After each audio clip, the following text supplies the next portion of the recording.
everybody, and welcome. I realized that I was a very brave individual, and I did not change the layout before we went live, but I fixed it. Zoom is great. Hello, everybody. Today is October 24th, 2021, and you are loved. That is a very important thing that we like to remind each and every single one of our viewers and listeners at the beginning of each and every single one of these games. If this is your first time joining us, you can go to youtube.com/indooradventures to check up on all of the VODs of each of the games that we have played up until this point, or you can go towards where anywhere audio casts are made available for free. You can also find us there under the same moniker. And speaking of things that are being made available for free, if you go to patreon.com/indooradventures, you can check up on our after show called Nights in the Courtyard, where we answer questions not only from each other, but also from the community. So if you have any questions that you would like to ask myself, or any of these other fine folk, feel free to join us on our Discord. You can find the link in the description of this video or audio cast down below, or I try and post it at least at some points throughout the stream. If you're watching this live on twitch.tv/indooradventures at 5:30 p.m. Pacific Standard Time on Mondays and Thursdays, and 7 o'clock p.m. Pacific Standard Time on Sundays. But let's say, hypothetically, that you already support us on Twitch, you already support us on YouTube and all of our audio casts and all of these other fine places, but you're trying to think to yourself, where can I go to help support this fantastic show even more? Guess what, buddy? I got your back, quite literally, in fact, because if you go to indooradventure.redbubble.com, we got t-shirts like this one, we got posters like the one behind me, we got mugs, and we also have a variety of other merch, limited available but not limited to face masks. That's right, we have face masks with the design of Tiamat upon them, made by our very own Cyberwolf1201, where all of the proceeds of those face mask sales end up going to help support Doctors Without Borders. So if you would like to help support a good cause, or possibly help support the show, you can again go to indooradventure.redbubble.com. That is indooradventure, no S at the end, .redbubble.com. But that is it for my opening spiel. So hey, Satan, who you playing today? Hi everyone, my name's Satan, and today, and for one more time next week, I will be playing Kuori, the Goliath Eldritch Knight. We both use she, they pronouns. Oh, hi everybody, it's me, LizMac, and tonight, and one more night, I will be playing our Sweet Bean Rock Gnome Cleric, Lydia. We both use she, her pronouns. I am the Indoor Adventurer, he, him, and for 2 more nights, I will be playing as Hart, the Wood Elf Druid. We both use he, him. And I'm Wings, also known as Danae Keener. You guys are making it way too real. I'm gonna be the DM for tonight and next week, and maybe another time. Who knows? We'll see.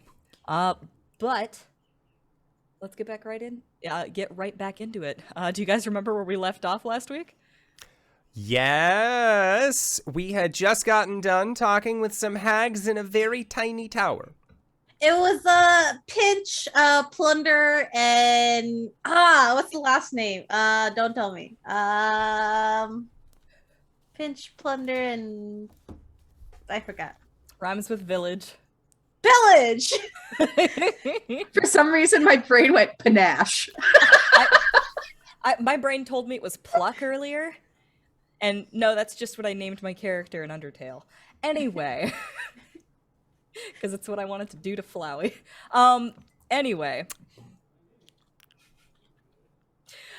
Yes, after that, you guys visited the library and started looking up some different possible ways to turn your girlfriend portable, when suddenly you heard a great clamor coming from an adjacent room. And you found a fella running atop the bookshelves, avoiding a headless golem. Said fella was wearing an iron goblin mask, akin to something that you've seen before. And then he raised that mask to show something else that you've seen before, the bearded face of one Dazan, or rather Dazan Simulacrum. I forgot the last thing was says, Kuori, is that you? Kuori, is that you? Dazan?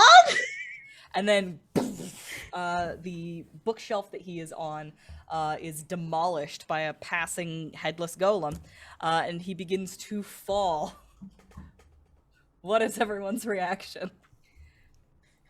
Lydia is just very confused because, to my knowledge, Lydia was not here for our last No, encounter no, with Dasan. she was so praying over her armor.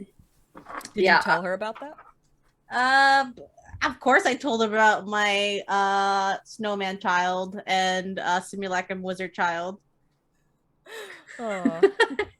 So I think that Lydia would, because he's currently falling right now, right, from the top of the bookshelf. Yep. How big is he? How big is he? Yeah. Isn't he humans? Like human-sized. Okay. Lydia will activate her my night flying and fly up and try to like break his fall. Try and catch him. Uh-huh.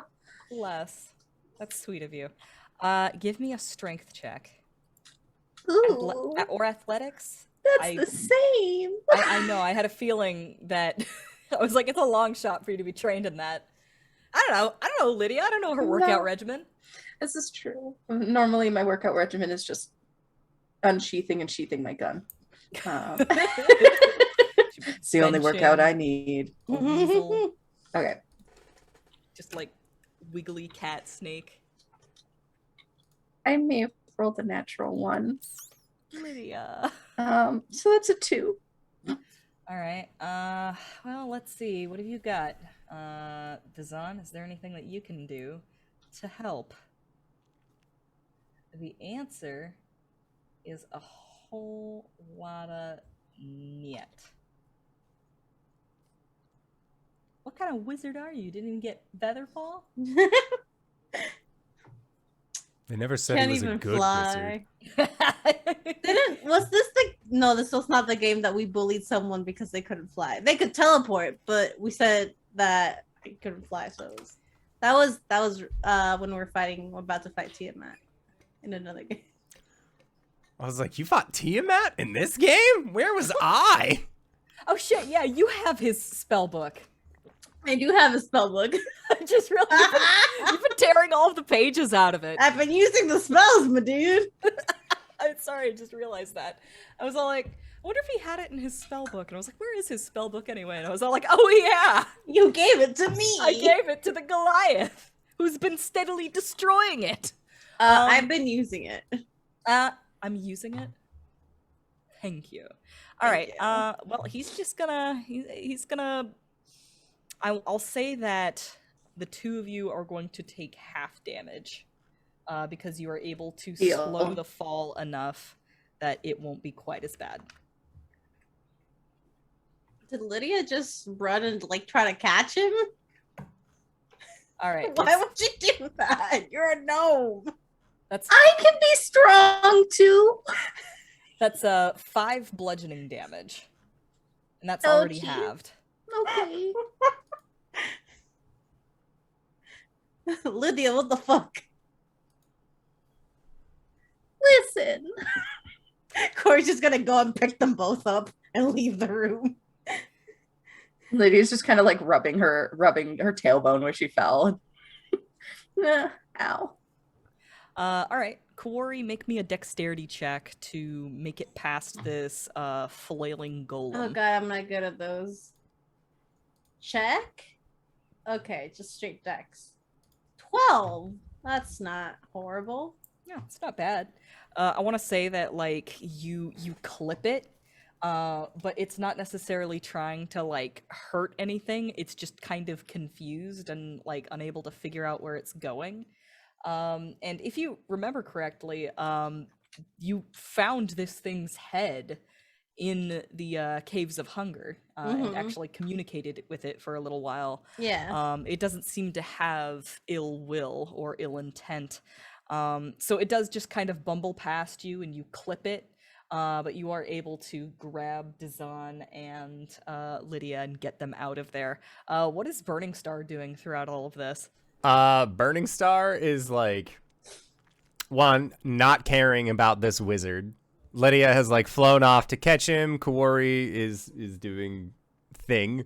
Burning Star, I think, is probably just like trying to like read the room as a like, do we destroy this thing?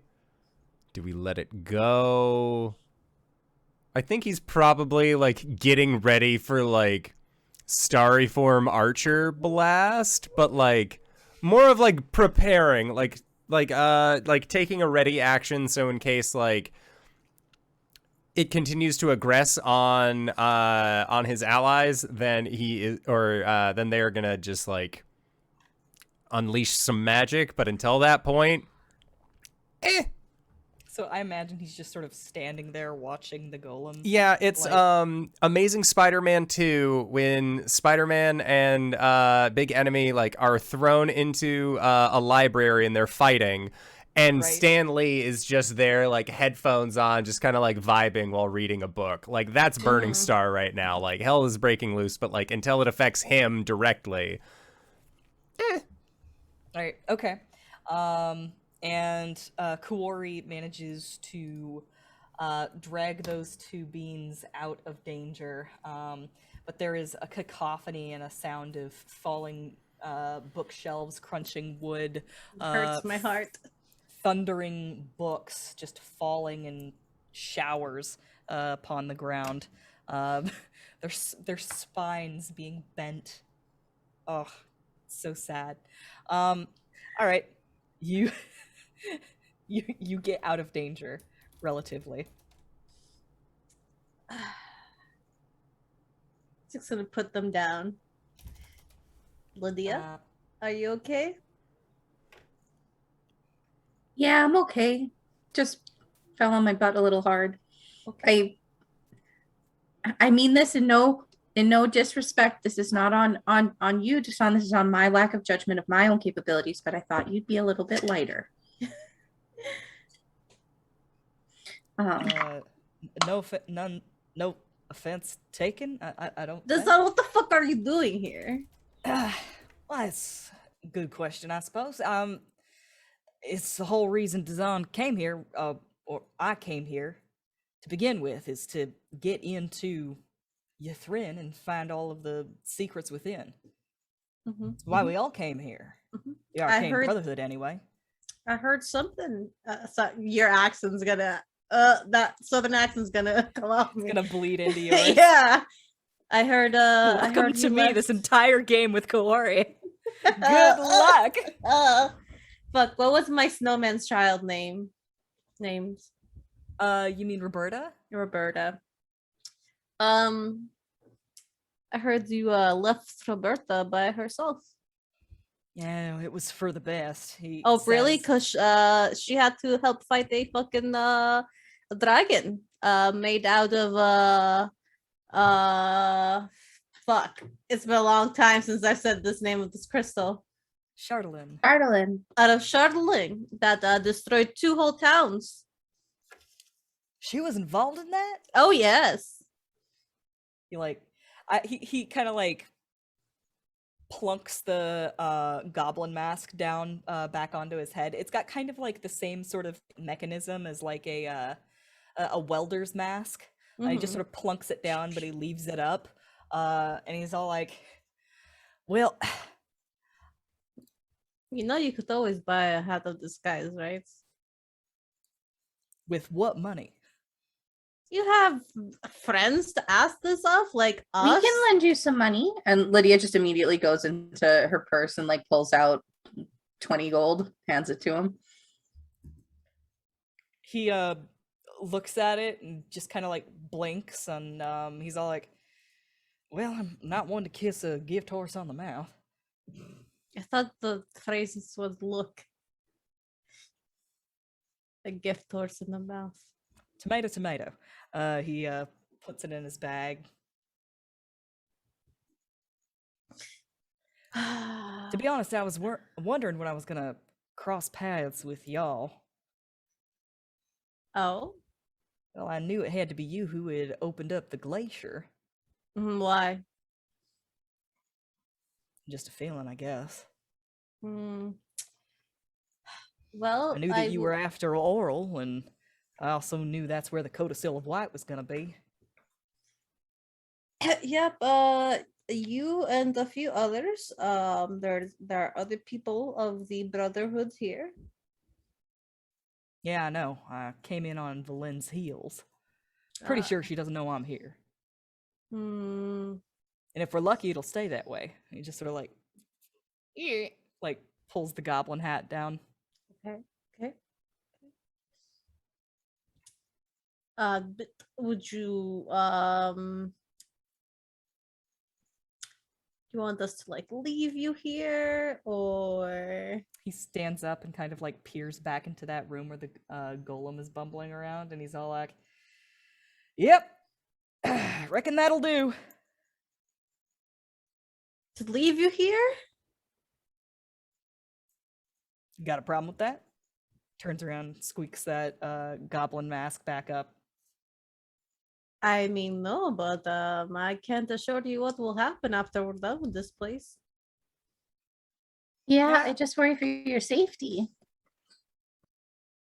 Yeah, well, join the club. Yeah, I'm At- sure Roberta's very worried about your safety after you left her. It's better for her to not be around me. Um, As you remember, I've got the And- face of a killer. yes, I and that mean- could be fixed. You made a decision for her without even asking her or talking to her about it, okay? We already decided that we were going to part ways. And you know what? You are poking your nose into some business that doesn't necessarily belong to you. I would say that definitely belongs to me after I helped her become a real person. Roberta don't belong to nobody. Well, no, she doesn't belong to anybody. I meant the business belongs to me. I She think is her own woman. She is free. She is no longer a snowman. I think that Well, good. I'm glad we agree. Kuori, I think that what Dasan's trying to get at is that sometimes you have to leave someone behind, even if you don't want to. Because, I mean, you understand that. We just left Hathawin. Yeah, listen to Lydia, I'm sorry. Have we met? we haven't, but I've heard a lot of stories. He shakes hands with you and he says, Dazan, or what's left of him. Lydia, or what's left of her. I feel like there's a lot more to that story, but we don't have the time. We don't talk about that story, okay? Also, we are going back to Hathawin, and we are going to get her out of here. And I'm sure Dasan's going to go back to Roberta when he can, but let's just focus on the task Don't at upset hand. my snow child. I know, Kuori, I know. This is too Dazan. No, Lydia, you don't. She is the sweetest. Like, she's like Hart. Well, and of course she's wonderful. She is. I hope Dazan one day you has get to meet her. gone back to like looking at that construct smash around. And he looks back at you guys. Why exactly are you guys here again? We have to go get the thing that's in the center of the city. Oh. And also, I think I know whose body that is. Oh yeah, the head is out towards the entrance of the glacier. Yeah, if you're going back that way, maybe you could just lure the body that way. Kind of reaches into his bag and he says, if you're here for the Mythalar, is this gonna help you at all? And he like pulls out like a hunk of rock that has an inscription on it. Oh shit, yes! Yes, please. Hold on. Let me grab that out. He's like, yeah. It was around the place that I had actually come in here. The plum thing was stuck in a hole and it was blocking my way in. It looked kind of important, so I decided to hang on to it. That's good. That is a big help. Yeah, that's what it is. It says, third, a burnt palm loosens the tongue. Shed a secret about yourself for all to hear. I know that canonically Lydia is writing this down, but outside of game, Indoor and/or Satan, are either one of you writing that down? Otherwise, I will. I don't write things. Hold on. So it was third, a burnt palm. I'll paste it into the chat as soon as I get OneNote to realize that I don't want this to be an image. Thank you. I've given you the first and second ones as well, right? You have given us the second, but not the first. The first one you got from Valin. Oh. First thing. In fact, she told you to get some Nether Oak from the Arboretum. Yes. Arboretum. Arboretum. Arboretum. Arboretum. Burrito. Arborist. Yeah. That's what I remember. Stenfazeno. He's an award-winning arborist. An award-winning arborist. Okay. So yeah. So far what you've got is first shield thy heart with a wand from the Nether Oak, then second summon a flame in the palm of your hand, and now third a burnt palm loosens the tongue, shed a secret about yourself for all to hear.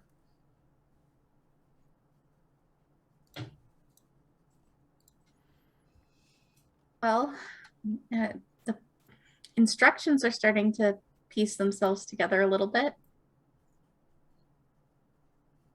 Well, I'm glad I could have helped you. I will say, he is in a very,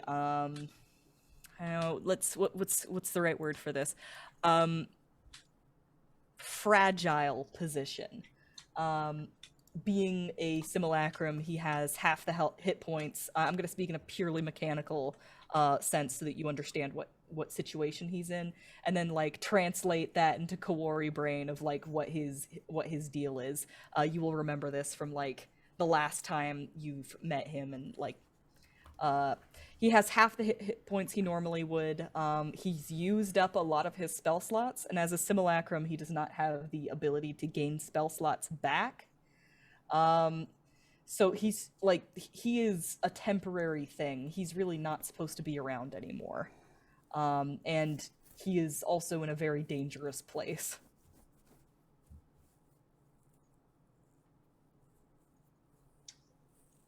Well, is there anything we can do to help you on your quest? He pauses and thinks for a bit. He says, "Can you help me get on top of that thing?" And on top of the golem? Yeah. Probably. I mean, sure. It slam dunk you into its neck hole. If you can get me up there, then I can take it from there. Okay.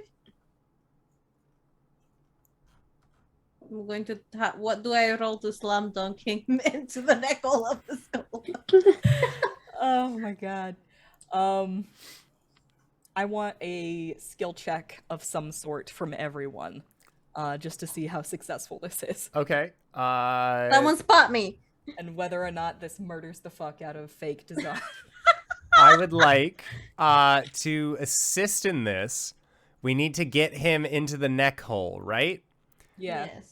I would like to cast Enlarge/Reduce, but I would like to reduce Dazan's size to make him easier to fastball into the hole. All right. Cool. Yeah, roll plus brawn to come on and slam. Fucking Levi. All right. How is Lydia going to help in this matter? Well, it has been longer than a minute, so I can no longer fly, and I only have one more use of my fly before we long rest, so I think I'm gonna hold on to that.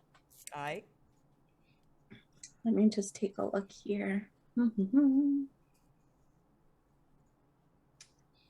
Oh no, when I leveled up I got an extra slot, so I have 2 slots left. So yeah, I will I can activate my flying so that I can help lift Dasan gracefully, with Kuori's help with the momentum, just being there to push him a little bit into the I will give Kuori advantage on the check she's about to do.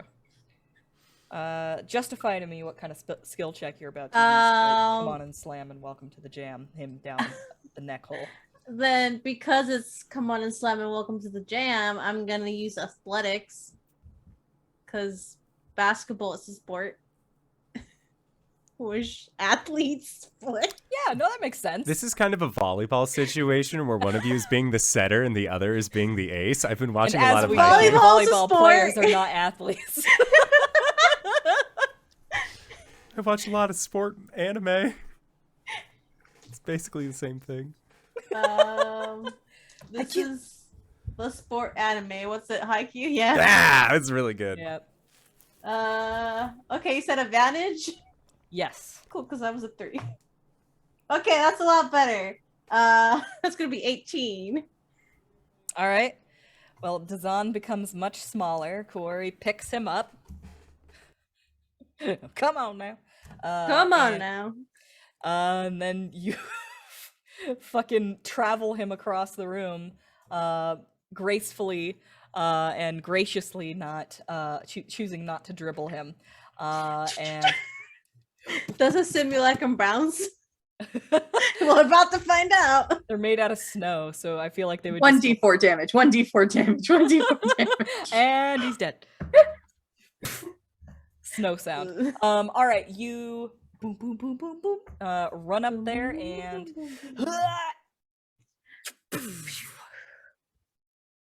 And I want to say that the golem like looks confused for a little bit, and like you hang from the rim for a second, and you see like a thumb go up, and he's like, "Now go on, get out of here." Okay, I expect to see you again. I'll do my best. Be That's careful. all I ask. And you hear inside the fucking whatever. Inside the golem. You hear construction sounds from inside the golem.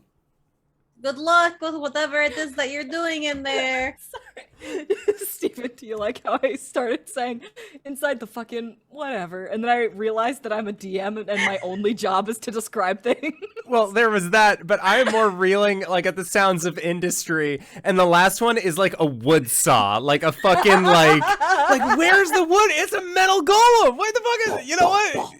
He's doing his thing in there. It's also the Animal Crossing, like all the shit's like popping up from the top. Yes. Yeah. Exactly that. If you press A, it'll go faster. Thanks for the tip. Golem's still like destroying things. All right, cool.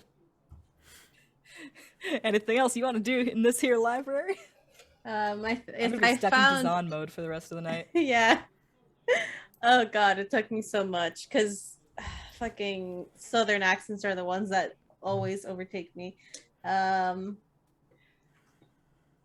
If we found, Kuori's got a couple books as much as she can fit, and she's kind of trying to figure out a way to unbind Hathawin. Right. Makes sense. Yeah. Good point. Lydia, roll me an Arcana check. I can do that. I don't know. So the problem with having my dice in my actual dice vault is that I like opening it so much that I always just close it. 22. Oh, hell yeah. That's fantastic. All right. 7, Lydia, baby. whilst Kuori is wrapping things up, like I imagine that like, you know, it's one of those situations where it's like, you know, just 5 more minutes, and then like 20 minutes later you think maybe it's time for me to kill some time. You start cracking open books to kind of pass the time. Or I don't know, like what does Lydia read books? Is this interesting to her? Lydia does read books. She definitely enjoys them and has memories of like reading at Kuori's cabin quite a bit.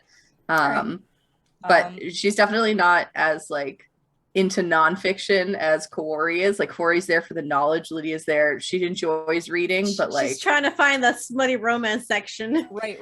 listen. Well, you do happen to find a book that like is it's technically nonfiction because it's based on real stories, but it reads like fiction because it's, you know, like an old-timey fantasy book, and it's like, yes, good, interesting stories.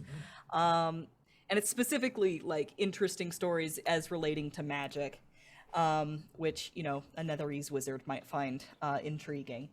You come across a story of a person who had been wielding a cursed sword for a while. And they attacked somebody else with that cursed sword. And when they plunged the blade home, a tip of it broke off into the other person. Well, they managed to get the sword away from like the original attacker, but the person and the person who was wounded made a full recovery. However, at some point, that person started to exhibit the same symptoms as the person who had been wielding the cursed sword. And they realized that they needed much higher magics than the typical remove curse in order to heal them on account of that particular problem. This kind of reminds you, I should say, Kuori, have you told Lydia about your problem with your master? She told fake Lydia. She told Lydia, and I think later on she explained it to Lydia. All right. Lydia, this reminds you a little bit of Kuori's issue. Kuori. She's like, no, stuck in a book. Yes. I'm sorry to interrupt your reading, but I actually think you should take a look at this book. It reminds me a lot of what happened with your master. Her demeanor instantly changes, and her face just goes cold. Not in like a mean way, but in like a serious way. I will take a moment to kind of like have a flashback to what happened. Mm-hmm. And we didn't necessarily talk about this, but it makes perfect sense when I think about it this way. Mm-hmm. Kuori had been working with the Chardolin, trying to work it into a moldable form, and it was in the forge. When your master came into the room and realized it was there, the two of you had an argument, and then suddenly there was an explosion from the forge, and a bit of that Chardolin actually became lodged in your master's body.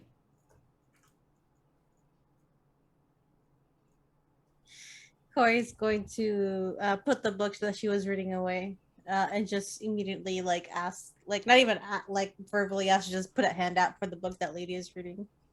Lydia will definitely like give her the book, and if Kuori sits down to read it, Lydia will kind of like cuddle up next to her and just like every once in a while rub her shoulder for some support. And she's also like keeping an eye to see if Burning Star is staying Burning Star or if Hart reappears.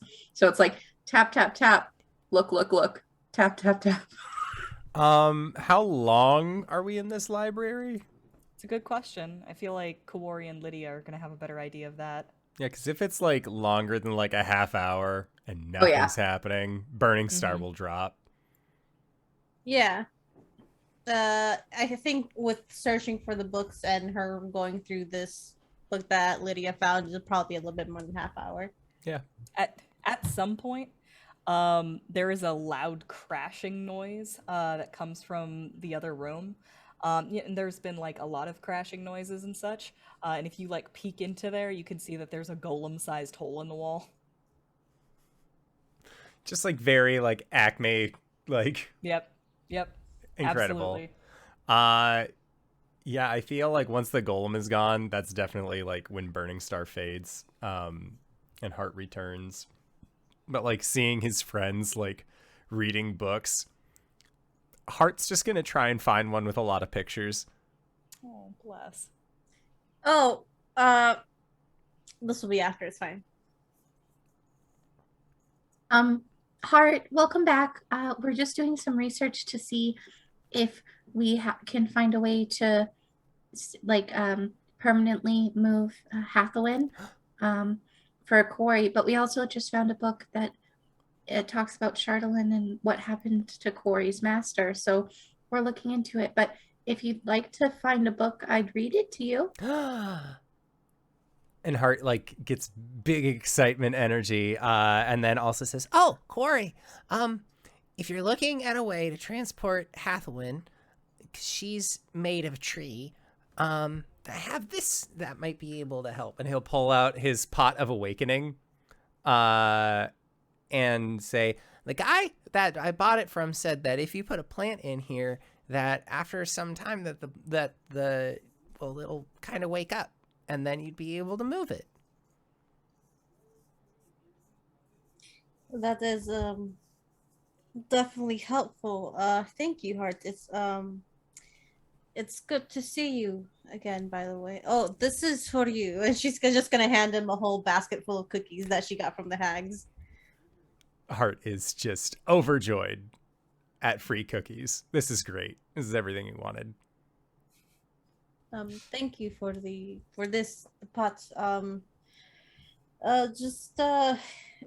We can be out of here in a moment. Just let me finish this quickly. And he's just like, take as much time as you need, but like he's just like shoveling cookies into his mouth. I think get a wicked Lydia. bad tummy ache.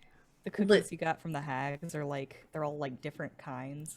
You know, rather than just like a bunch of like chocolate chip cookies, it's like a Christmas cookie medley where it's all different kinds. He's fucking living for this right now. Doing a cursory glance of the bookshelves, does Lydia find any that are either cookbooks or ones that have a lot of like maps of the region that are drawn out? Ooh, roll for Dewey Decimal System. What would you like me to roll? It's a good question. Roll me Arcana.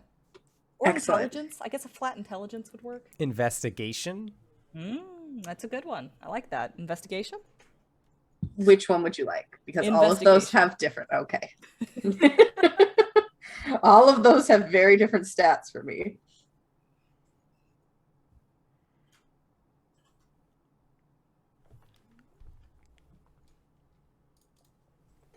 $16.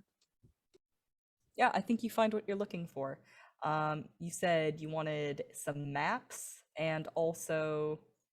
I said either a cookbook or something with a lot of like hand-drawn detailed maps in it. Understood. All right. Doesn't even have to be of this area, just their pictures, right? So okay. The cookbook is kind of, I'm gonna say that like you look and it's really hard to find an actual cookbook. And you find, like, according to like the Dewey Decimal System, where the cookbooks should be, and the only thing that you find is a user manual for something called an abracadabras. okay. Anything on the maps front at all? Maps, you are a lot luckier, I'd say. I want to say that there's an entire like wing devoted to maps. I think that Lydia will like pick the like brightest colored one or the one with the most pictures and go and sit down with Hart and hand it to him to like look through as Kuori's reading. As Kuori's reading, is there any mention of how they cured the curse after trying to remove curse? Yeah.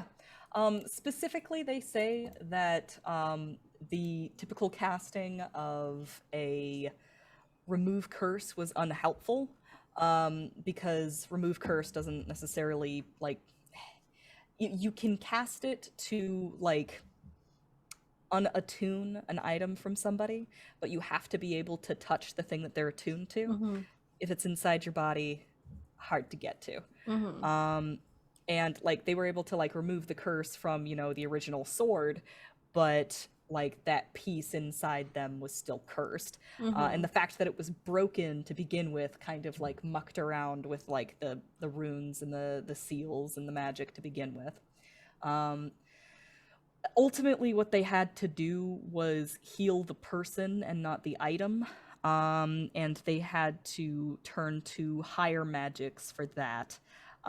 They went to a cleric of Mistral in order to fix it. Mistral or Mistra? There's two different. Mistral is the one that would have been alive during the time of the Netherese. All right, cool. I was right the first time. Cut my questioning out. Don't actually do that. Would I be able to assume that this is something that my cleric could do? If she's powerful enough. Do you think she is? I don't know. She's gonna ask her. Because Because does it specify a specific spell? I'm saying not in the book, Not in but the I book. think you can put two and two together Like, exactly heal. what spell that would be. Or Can you what tell me a just in case? comparable spell would be. Bleh. Can you tell me just in case? Because I'm a little sleepy and a little stupid right now. That's no problem whatsoever. Mechanically speaking, and from Kuori's understanding, it would be a casting of Greater Restoration. Okay. Does Lydia have registration? That's a good question. That's What a good level question. It's What just. level do clerics get Greater Restoration? Do I look like I know things? I'm looking at Lydia. I'm looking at Liz to ask that. So two As things. though I haven't looked this up. One, yes, Kuori, that is a spell that I can do. I also think that Hart can do the same spell, if I recall correctly. I know that you have one of the high-level healing spells. Is it Revivify or Greater Restoration?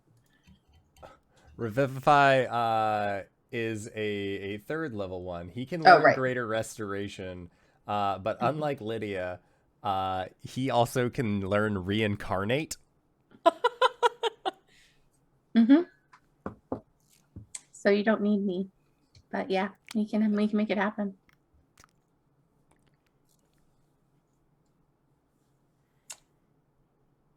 There's a silence. The silence is palpable. Shut the fuck up, Steven. I was gonna say, like, Hart's probably, like, you say this, Lydia, and Hart's probably just, like, looking at a book, just, wow! Like, Cookie crumbs falling from his chin. mm-hmm. Oh, buddy. You know I trust Hart, and I know he can do it. But I think I would prefer you to do it. I'm happy to help. Just know that in the event that something happens to me, Nothing's going to happen to you. I know, but you know,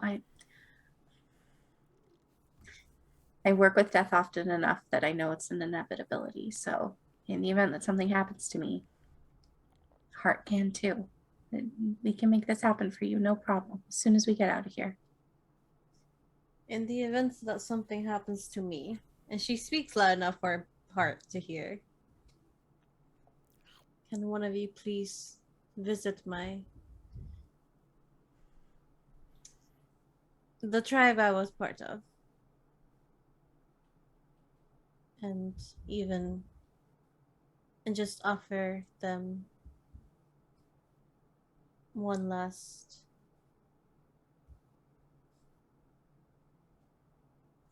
bit of help and one last apology from me.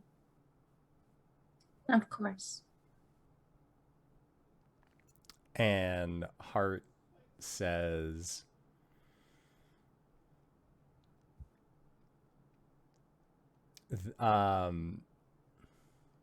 trying to think how he would phrase this. Well, you don't have to worry about if anything happens to you, because that's what Lydia and I are here for. If you go down, it'll just be a bad dream, and then you'll wake up again. That's very true. Mm-hmm. We'll always make sure you wake. Thank you. And I will always make sure the two of you are protected. Hart just has like a big grin on his face with like cookie crumbs all just in his shit. I think Lydia just like pulls everyone into one big hug. Kuori's just gonna. It's reminiscent to like the beginning where she would put Hart and Lydia into like her jacket and just like hug them. Mm-hmm. Thank you. I'm glad you are my family.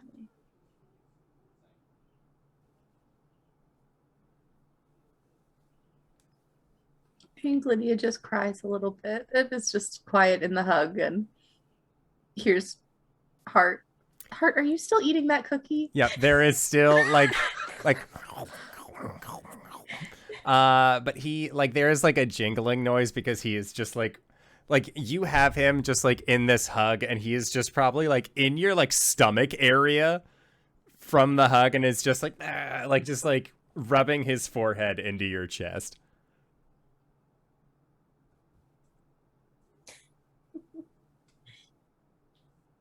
Thank you.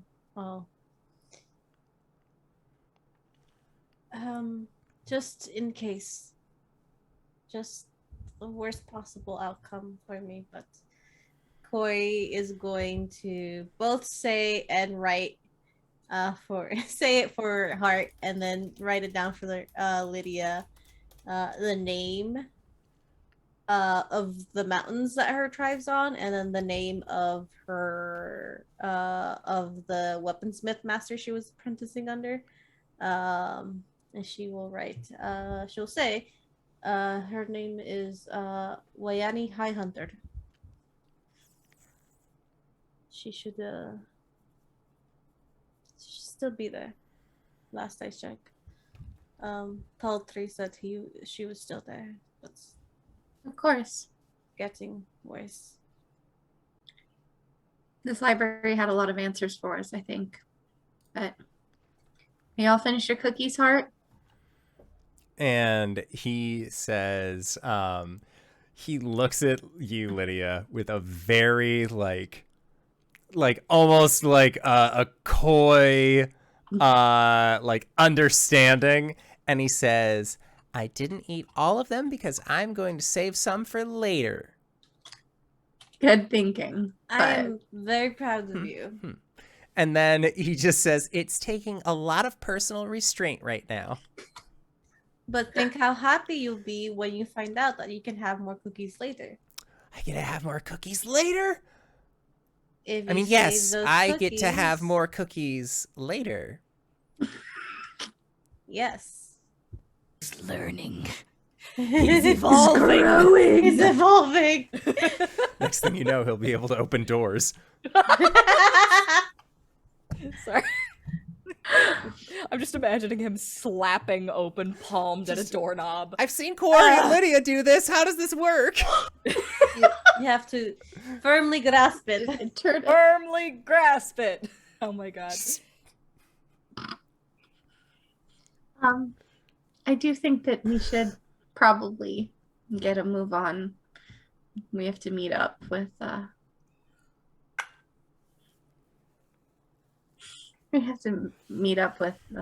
badass Mrs. Claus.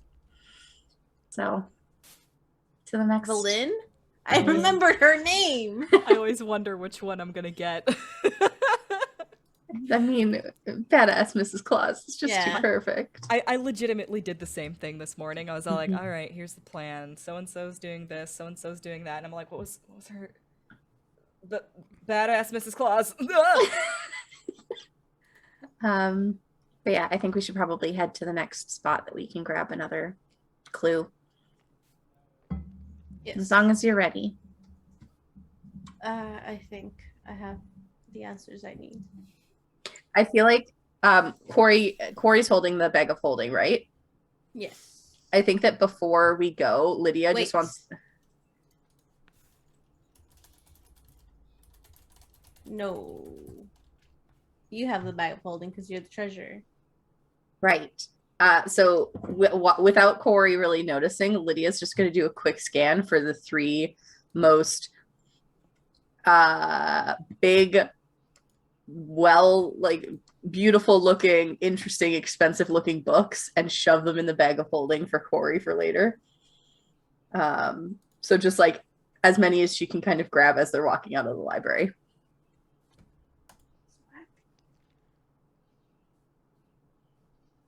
Kuori's such a bird.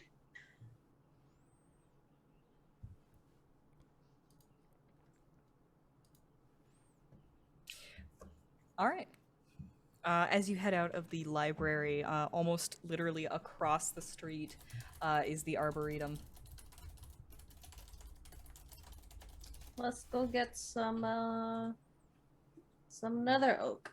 I heard this is coming into the next expansion of Minecraft. Steven's face. It's already there. Look, do I look like I know Minecraft? Don't get me started on Minecraft. Don't even get me started. A canopy of golden leaves crowns the trees inside a sunken basin. The trees grow in stark contrast to their bleak surroundings, their branches swaying, even though the air is deathly still.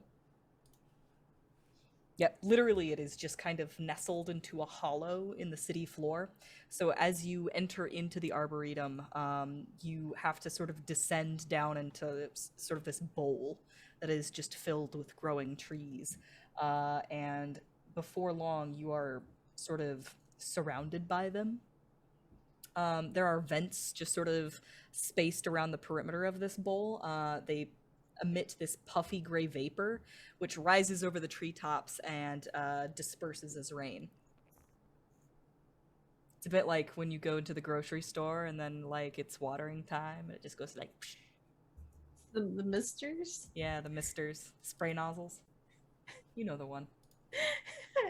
All I can hear, all I can see in my mind is the supermarket just over there. And it's like a bell and just says, "It's watering time, boys."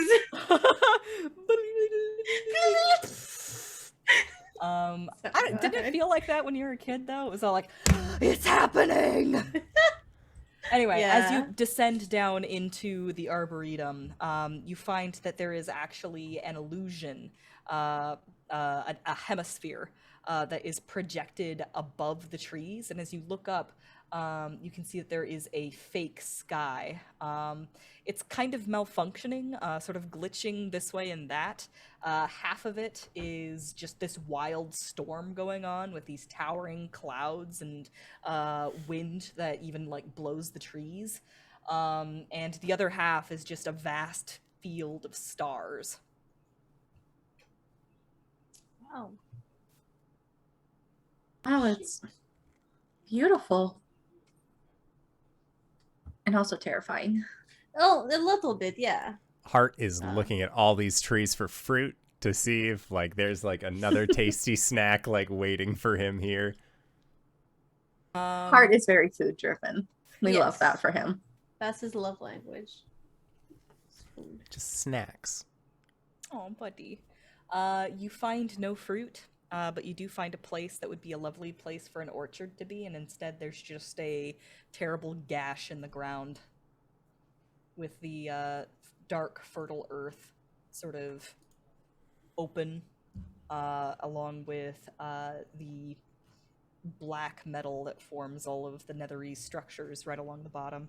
Yeah, Hart would go over to inspect the like this fissure, this gash. Sure. Give me a survival check.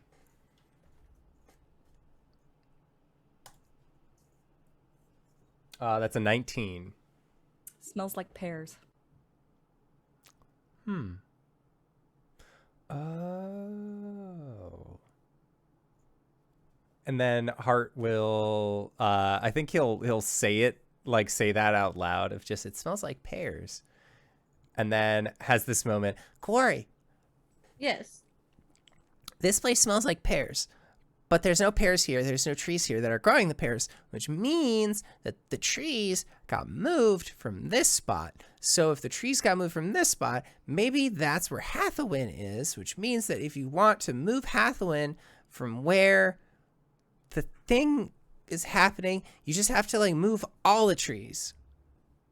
That's a lot of trees to move. That's a lot of trees. It's a whole grove. You could ask them to move. I can't do that. I don't have that ability. Hart, like at that, he's just like, no, you're right. All right.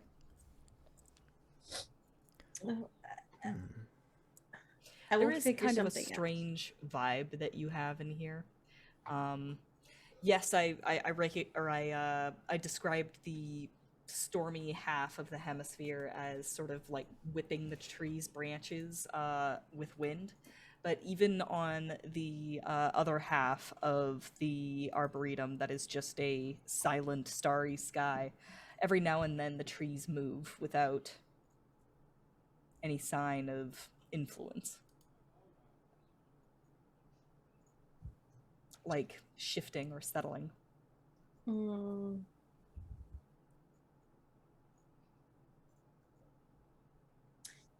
What do you think?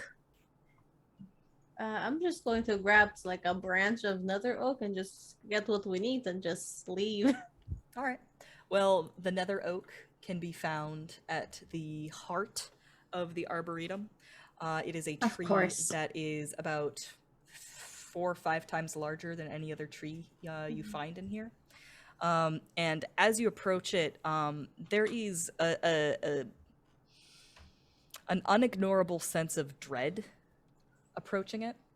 The wood of the tree is pitch black with kind of ashy highlights, I should say. That, like, when you get close to them, they have an almost iridescent quality to them. Something compels you to remain quiet. Like that. I don't like it either. I'm not a very quiet person. Why does it have to be at the middle of the grove? Why couldn't it be at the edge? Why is it always the middle? Because wizards are stereotypical. Looking at the oak itself, you can see that there are like parts where like clearly the branches were snapped, and at this point all of the branches that you need to reach are high enough that you would kind of have to shimmy up the tree a little bit to get to like any sort of snappable branch. Kuori, do you want to throw me up the tree or do you want to climb up?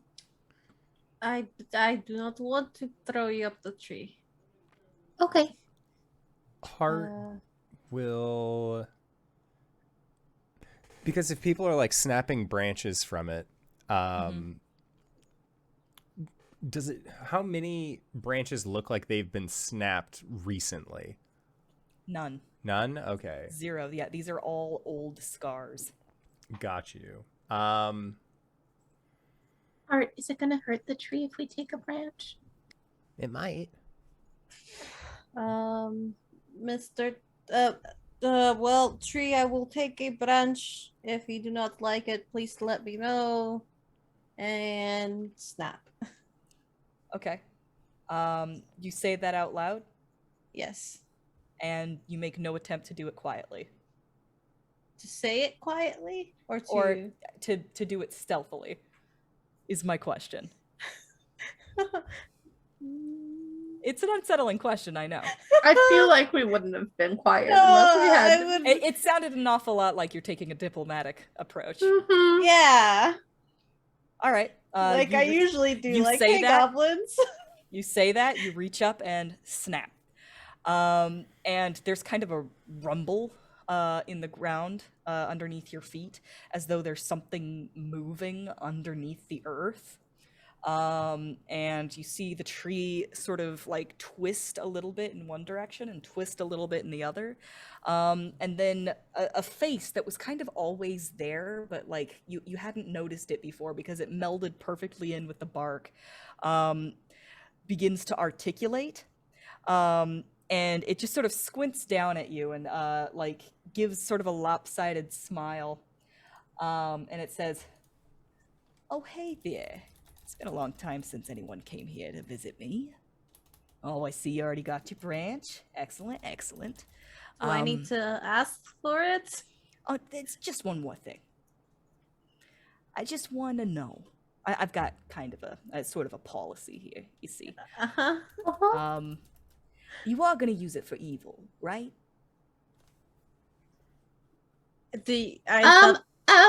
Lydia will like tap Kuori to like politely to shut up. Kuori just silently holding the branch, looking up at the talking tree. Excuse me, tree. Okay, yeah. Yeah. What pronouns to use so I can refer to you correctly? Oh, he, him. Perfect. Thank you, Mr. Tree. So That is a valid question as to whether or not we're going to use this branch for evil, but unfortunately, it's the incorrect question because to some people, a task that would seem good is actually evil, and to other people, a task that would seem evil is actually good. So, in actuality, I don't think that I could answer your question honestly, and therefore I will refrain from answering. But thank you for your time. I see where you're coming from. You know, it's a subjective thing. Sure. Give me a persuasion check. Corey's just being very quiet. I can do this. Persuasion. Oh, I have +6. Okay. 22. His face literally just sort of morphs through the bark to get closer to you. And you can see him look directly into your eyes, and he says, "You sound a bit like a lawyer." Well, my father is very good at talking to people, and I think it's something that I'm quite good at as well, but I'm not a lawyer's lawyer. About as evil as anything that I can think of. Godspeed, you little bastard. Go on, get out of here. Thank you, Mr. Tree. Let's go, people. And Lydia turns 180 and starts walking. Thank you, Mr. Tree. It was nice to meet you. I have a question, Mr. Tree. Do you see that Lydia stops and her entire head just goes, "Oh no," before she turns around? Do you know of a way to ask trees to be able to move? My friend met somebody that they really like, but they're tied to trees. So we were wondering if there was a way that we could convince the trees to be able to move on their own. But I didn't know how best to go about asking them. So I figured, you're a tree. You probably know. I believe such magics exist. Oh. Find a spell. And he is very animated with his branches. You gotta find a spell, you see. A spell of speak with plants. Which is an actual thing that exists. Most people wouldn't use it, but I'm a tree, so I know about it. And Hart just, There's actually a very similar spell, specifically for trees, called Speak with People. And that's how I am able to communicate with you right now. Oh. And Hart remembers that he has the ability to speak with plants. And then, of course, there are also people who have an innate ability to communicate with plants. Dryads can do that. Mm-hmm. They're more plant than person, as it can be. Oh. Okay. That's what my wife is always telling me anyway. Oh my god. Oh. Well, thank you, Mr. Tree. You've been very helpful. Is there anything have you ever had a cookie before? They're very good. Sir, I don't know how I would go about masticating a cookie. And Hart just stares I don't know what that word means, but I hope you have a good day. Someone will tell you when you're older. And then Hart, as they're walking away, just, Kuori? Yeah. What does masticate mean? Masticating? Mm-hmm. It means to chew. To chew? To chew. To chew. Chewing. Oh. Like eating. Like when you eat. Oh. I do that all the time. You do masticate a lot, yes. Hart just has a big smile. Once I get out of the Arboretum, Corey's gonna look to Lydia. What the fuck was that? I have no idea, but I am not one to ask questions when we can just leave. Right now? But you didn't let me answer their question. Okay, but I had a feeling that he wanted us to say we were doing something evil. And I don't like particularly, I can be a little evil. No, I just mean that I can be misleading if need be, if the situation calls for it, if it's for the greater good, but I don't like to think that I am one often who lies or is evil. And so, thusly, I didn't really want to say that we were doing something evil because we're not. But technically, we are stealing something. So, it could be seen as evil. So I just really thought that it was a question best left unanswered. We got what we needed. He seemed rather nice, but also I didn't want him turning into someone who just started smacking us with branches. All of a sudden, Hart's antlers are tangled up in some stump roots or, you know, something like that. And so I just thought we just say what we need to say and then be on our way. You know what? I'm not going to question that. We came out of that unscarred. No fighting. I'm just gonna take a win. As Just Kuori take the win. and Lydia are having this conversation, Hart, I imagine you're just kind of looking around, you know, waiting for moms to be done. And you see kind of in some like broken down buildings and rubble and whatnot, a little bit of movement.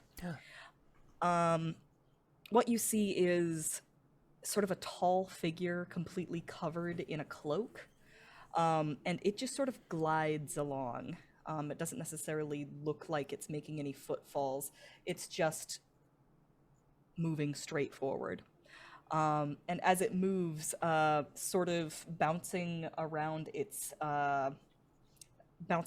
feet are these strange one-eyed creatures, which I think Hart saw them briefly before before he went Burning Star mode. It's a couple of Nothics.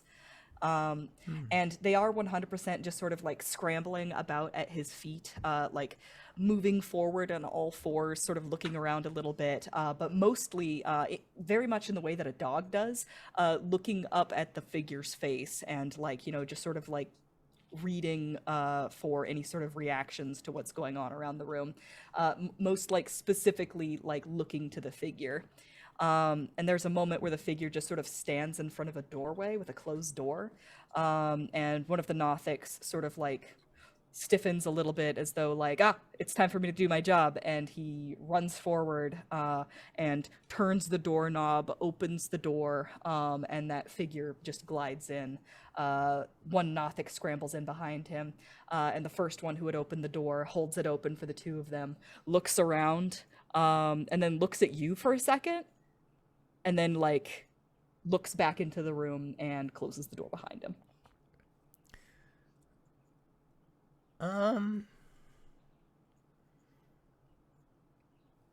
Professor Scant, or we still have Professor Scant, right? Hello. Professor Scant, Sorry, I got a little bit distracted in the library. It's lucky you didn't go far.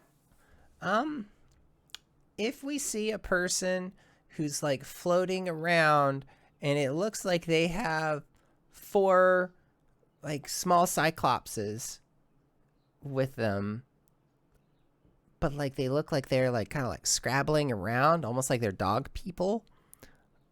What does that mean? Oh, that could be any number of things.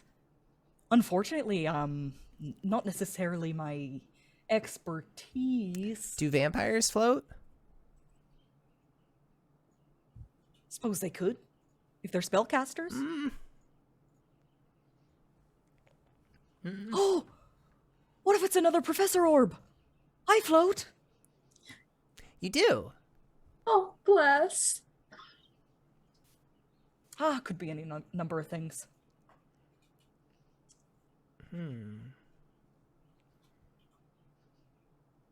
Heart's he doesn't know. Like he'll let He starts Kuori- going through all of the possibilities that it could be. Yeah, and he'll let Kuori and Lydia know, like, I saw a floaty man thing with 4 of the like Like a ghost? big eye. No, I don't think so. But it had 4 of the like big eye things that we saw earlier, and they were all like scrabbling around him, and they like opened doors for it. Oh, but if he can't open doors, maybe they aren't corporeal, like they might be a ghost because they can't turn the door handle. Professor Wouldn't they Stan. just be able to like? That's move something I've through learned the about door? myself. I Can can't open doors. Oh, it's probably Professor Orb. No, can vampires open doors for themselves? They can't. Oh, I don't think they can enter homes that they're not invited into, but none of these homes have been occupied for a long time. that's a very good point. Maybe it is a vampire. What if Can it's a... Professor Orbs become vampires? I don't know. I was about to ask you the same question. I thought that you would be able to know these things. Oh, actually, they can't. I don't think they have blood. Do you need to have blood to become a vampire? I mean, I know so little. according to all known transformations into vampires, sure. We are dealing with a series of unknowns, Professor Scant. I know, isn't it exciting? Yes, no, it's not at all. It is, but I'm in a way that makes me afraid. Bless. I love you, Scant. What a sweet boy. And also Hart. I love them both. Best team.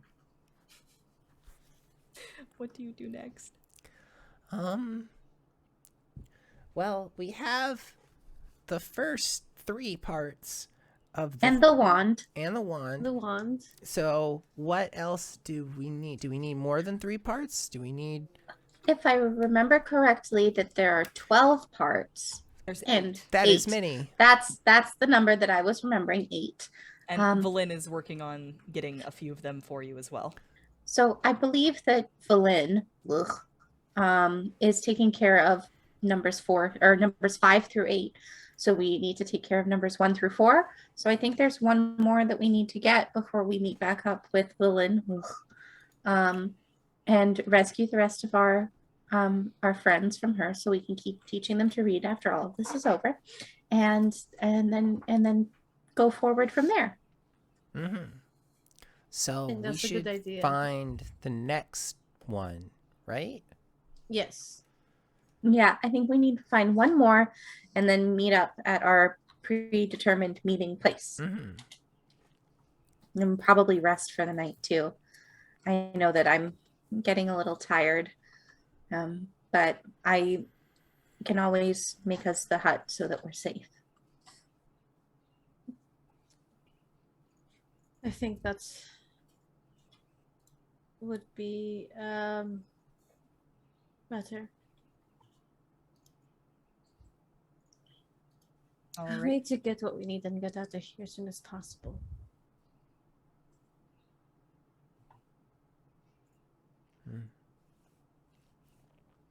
So, I Professor agree. Scant, do you know where the next one is?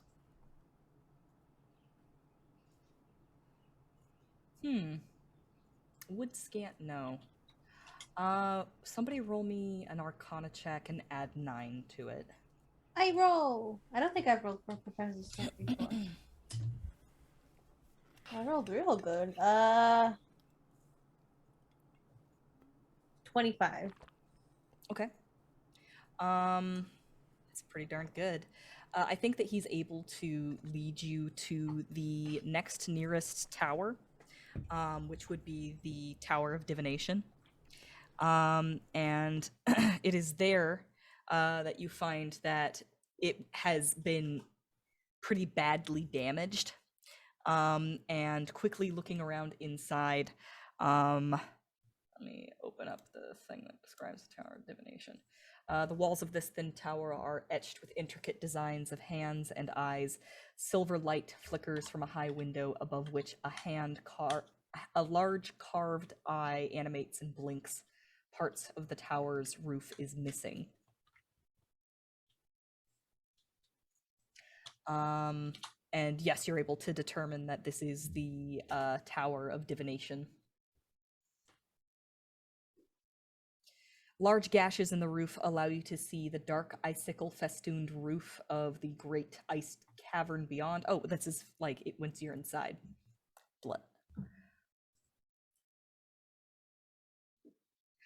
Inside you find a enormous orb. and also the place where the transcription is supposed to be, it is completely broken off.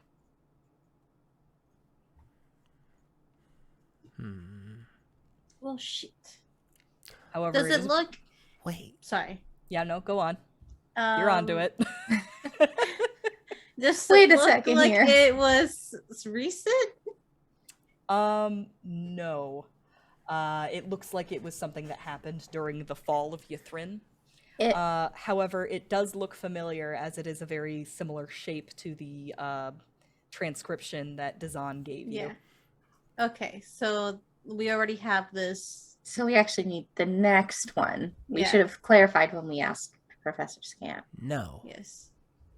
Oh, Because this is the Tower of Divination. Yes. That's the one where you can like close your eyes and like you get like the dream one where like you're thinking about stuff that hasn't happened yet or things that have happened before, right? So what if there is a way that we would be able to use that giant ball thing that's over there to be able to see what the thing used to say? Because we don't need it now, but we could need it from back then.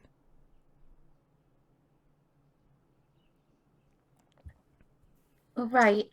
But I don't think the inscription has changed if it's the same one that like, and Lydia will take the slab out of the bag of holding and like put it back into the crevice that it was in. Yeah, sort of And it shuffles fits in. perfectly. Yeah, shuffles into place. Of course, there are bits that are missing around the edges, but like it's basically exactly where it goes. I thought that they were two different things. It's okay. It's really confusing.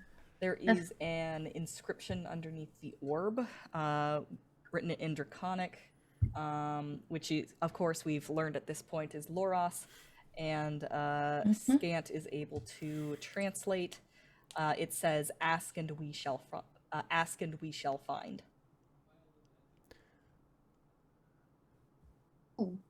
How literally do you think they mean that?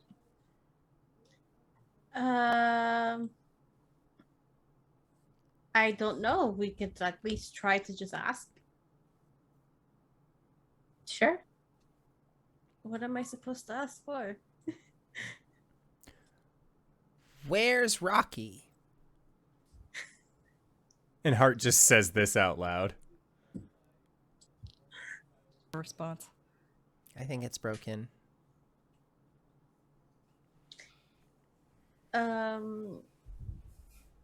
Can Lydia like take a look at the orb and try and use her magical knowledge to try and figure out exactly how it works? Yeah, give me an Arcana check.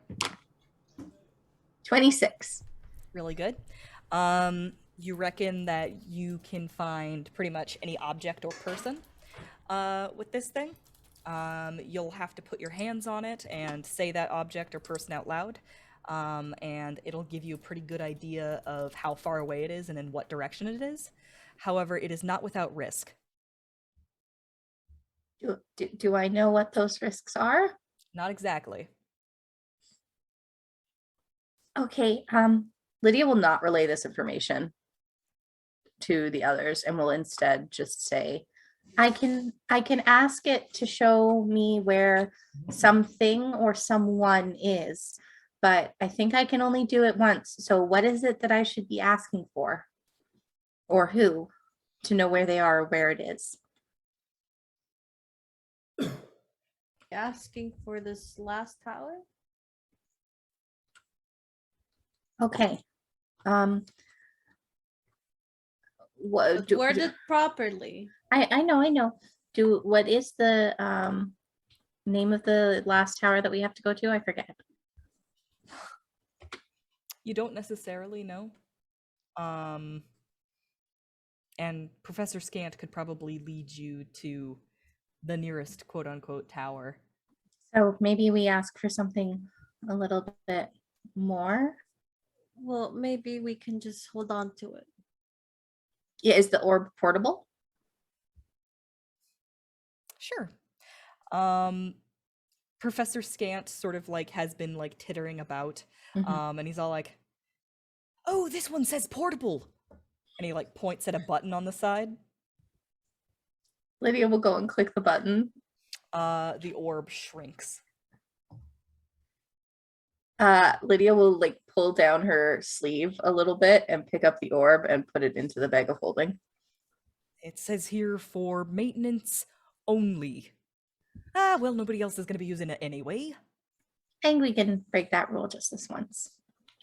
Ooh, this is fun. I never get to break rules. Oh, bless. I love him so much. All right. Y'all got yourself an orb, and I believe Scant is willing to lead you to We the got next 2 tower. orbs because we got Professor Scant. Aww. Our Orbeez. And if you spell orb backwards, what do you get? Bro. Bro. Took me like a lot longer to be like thinking like, just like robe? how do I pronounce orb backwards? Robe? Rob? Or I thought you said orbs in plural, so I was like S. This is bro. Sparrow? Sparrow? Sparrow? Sparrow? Da Vinci? World's best pizza? Milky clocks. Okay. Professor Scant is very willing to lead you to the next place. I want all of you to give me a Constitution saving throw. Why? Oh. Is this against being charmed or magically put to sleep? It's against magic in general? Yes. I get advantage. I can show you the world. 16. Wait, you said Constitution, right? Yes, please. And it's a saving Oh. throw. I don't get 16. advantage. Okay. 80. 22. All right. You're fine. Carry on. That's almost scarier.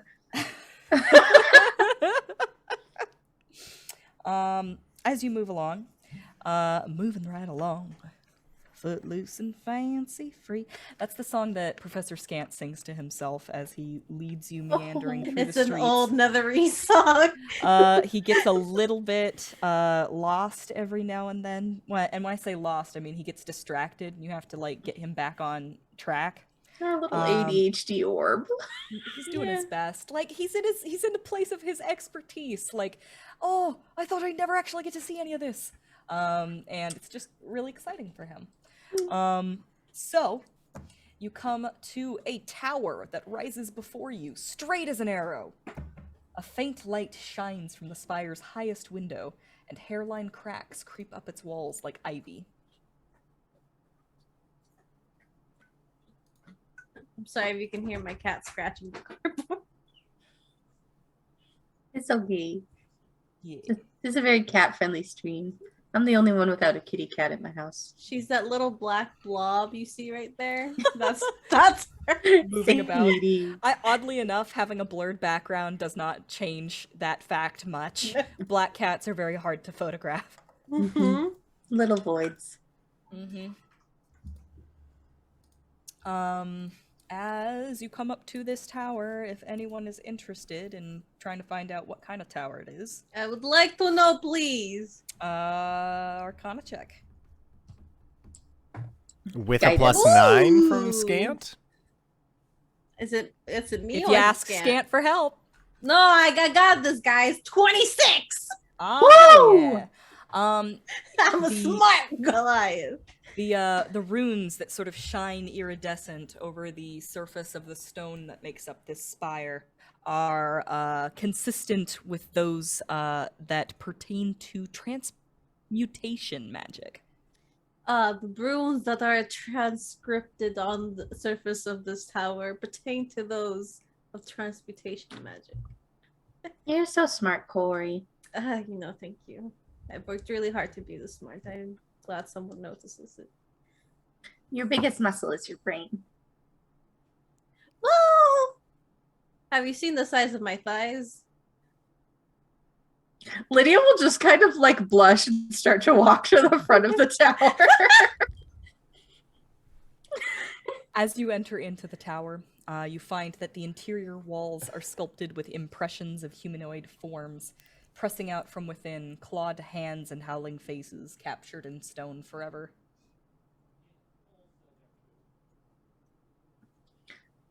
That's not very welcoming.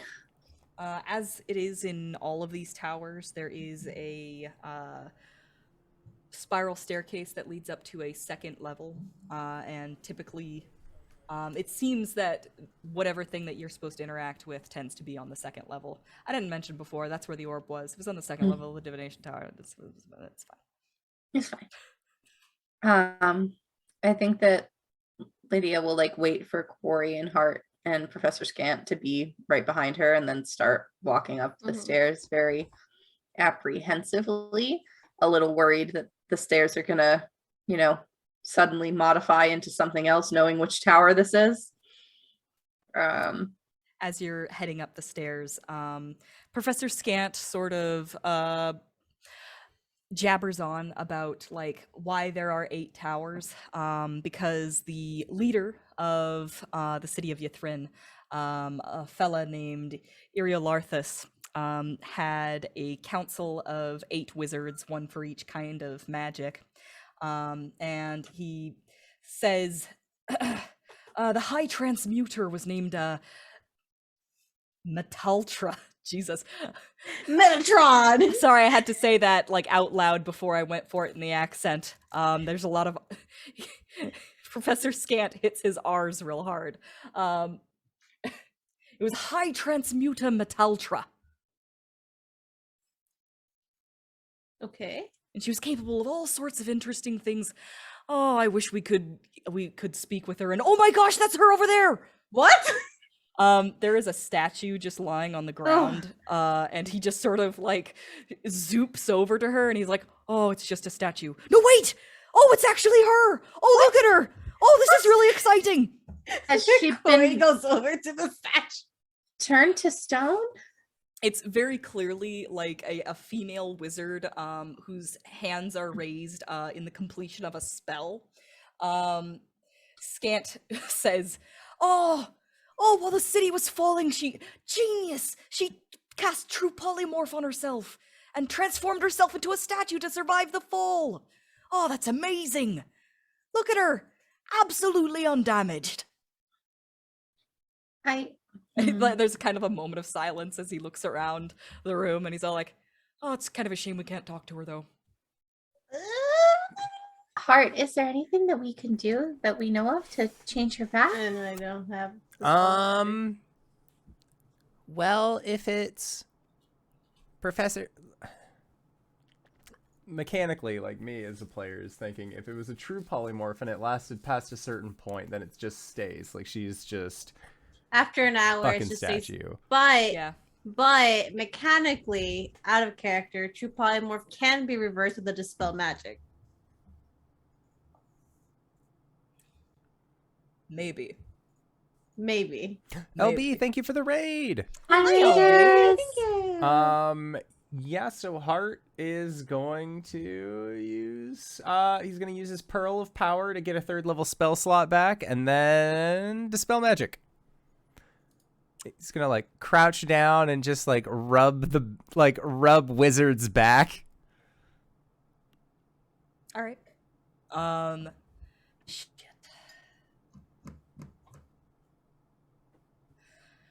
Do I let you have this one and then I have to keep track of another fucking character? We're already not keeping track of the kobolds that have been with us this entire time. That's very Oh, true. right, we have Trout with us! Oh shit, we have kobolds? We have Trout! Oh, I forgot that you kidnapped them! I hostage negotiated them away from the Lynn! I'm Trout, I'm Bait! Did you see that weird thing? Oh, Yeah. Bless them. In the library, I definitely read to them when I was like sitting down with Hart. I'm gonna stick with the book on this one. It says that only a wish spell can restore her. Well, I see that's like even. Oh no, I just finished that sentence. Oh, I could solve this really quickly. Oh. I'm just gonna say it doesn't work. Okay. And then we can Knights in the Courtyard that one. Okay. Okay. How much do I want to traumatize my beans today? Oh, We just straight up kill her. You can have your spell slot back, Hart. Okay. The way that I rule things is that, like, if you try to cast something on something, you can sense whether or not it's going to take, and then you can withdraw that Arcana. Okay. Sounds good.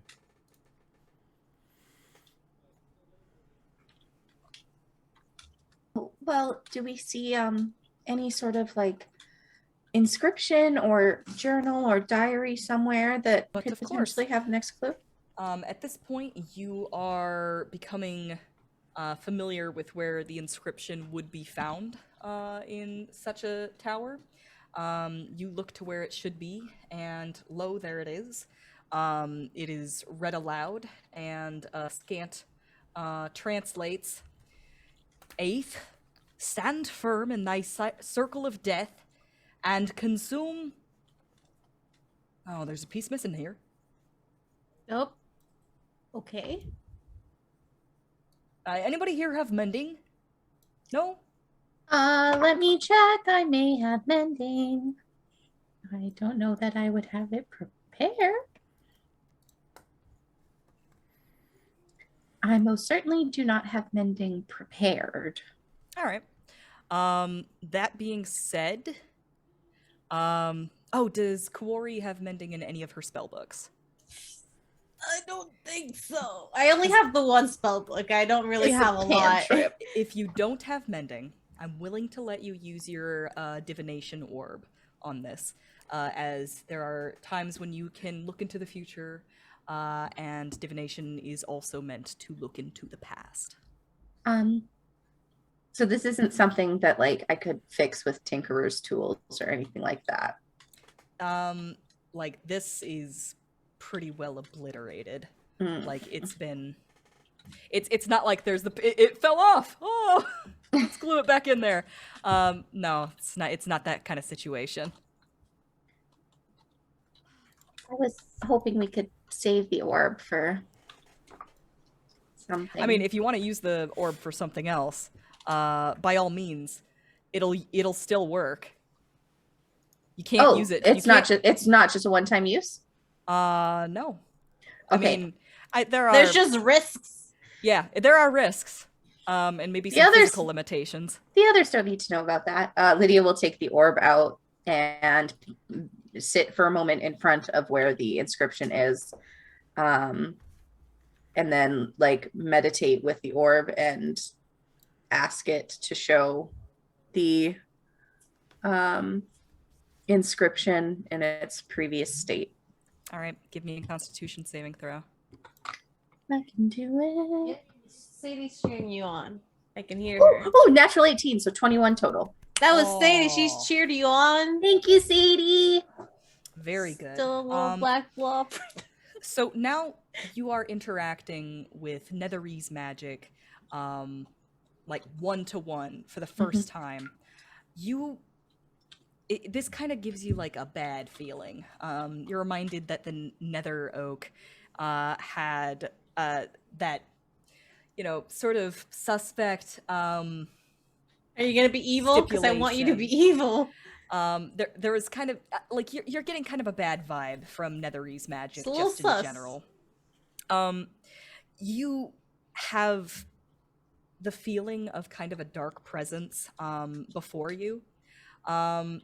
Almost as though, like, with your eyes closed, you almost feel like there's someone standing in front of you, like, and has their face very close to yours. And just briefly, you feel something sort of hover over your eyes, and then it withdraws. Don't And like you are given a that. vision. Ooh. You see the transcription the way that it was before. There's something wrong. There's a lot of wind and a lot of screaming. And then you look over to your left and you see a woman frantically casting a spell. And as she raises her hands up in the air, she turns completely to stone. And then everything smashes. And you are brought back to the present. You did get to see the inscription. I will write it down because phonetically it's draconic, but in some yes, but spoken it sounds like Elvish. Yes. Like okay, so I will write it down. Write it down. Professor Scant translates it to say, sorry, I went back to the Tower of Divination to. Gotta be able to read the thing that I said before. Transcription. 8th.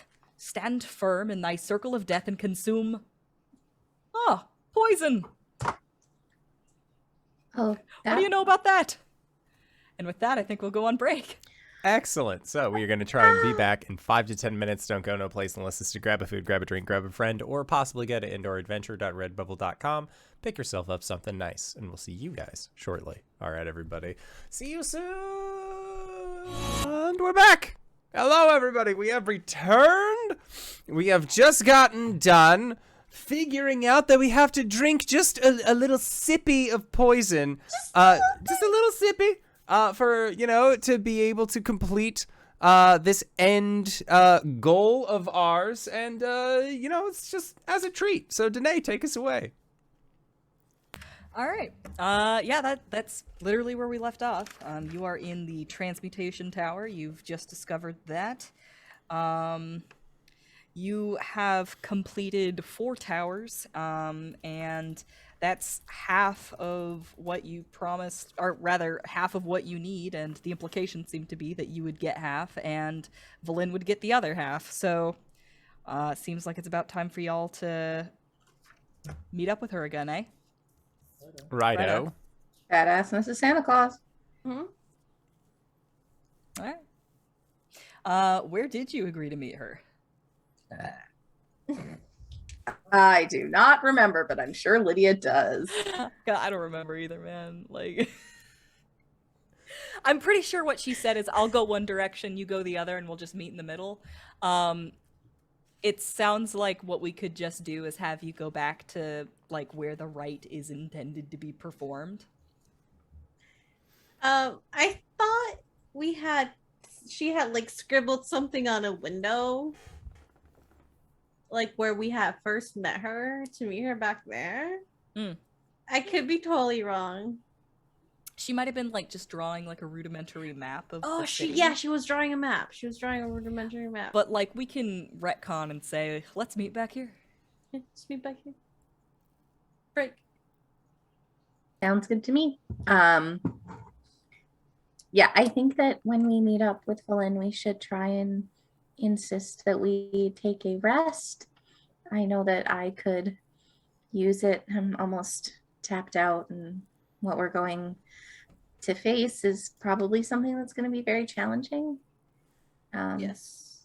I'll make us a tiny hut though, so that we can be safe. Okay. I think that's smart. All right. So you're gonna have a rest first? I know once we meet up with Valen, so she doesn't just continue on without us like she has done previously. Okay. So you're gonna head back to the place where you're supposed to meet her, and then have a rest there. Yes. All right. Short rest, long rest. A long boy, yes? Long boy. Yeah, I'll take the 10 minutes to ritually cast Lydia's tiny hut. Okay. And just try and blend it in with whatever surroundings are nearby so that it's snowy, inconspicuous. so... Yeah. Makes sense. All right.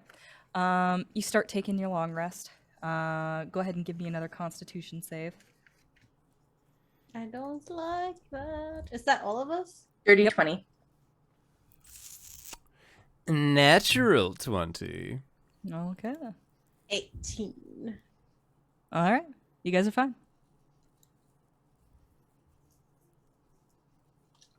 Again, that's very concerning because I don't know what we're fine from. Yep. As Speaking long as we're of- fine from it, doesn't matter. Right? Yep, of course.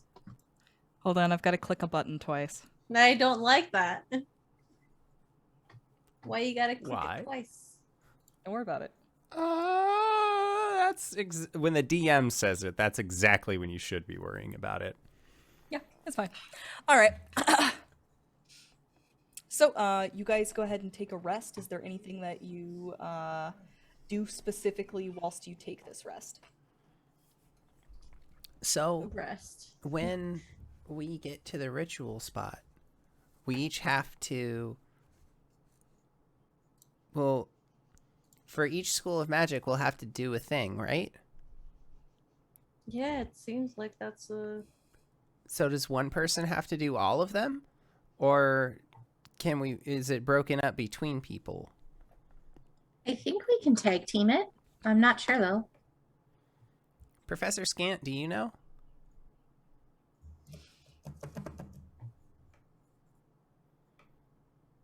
Sorry, I'm just thinking. Well, my understanding of the ritual, as after he did the pinwheel of doom for a little bit, and accessed his brain meats, my understanding of the ritual is that it needs to be completed from beginning to end by one person. Specifically, it was made to make sure that no one without any substantial arcane ability was able to enter the sanctum of the Mythalar. Okay. Art, this is something that's probably really dangerous. I would feel more comfortable if I was the one to do it. Because if something Why? happens to me, I know that you can bring me back. Mm-hmm. Wouldn't it be easier if I were to do it? Because then you two could bring me back. But you do arcane stuff. Yes, but I can't heal.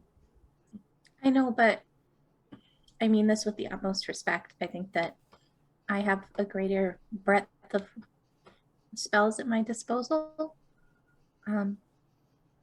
And the thing is that when I'm doing this ritual, I'm going to be completely defenseless. I'm not going to be able to defend myself if someone tries to attack me. And I know that you'd have my back quite literally.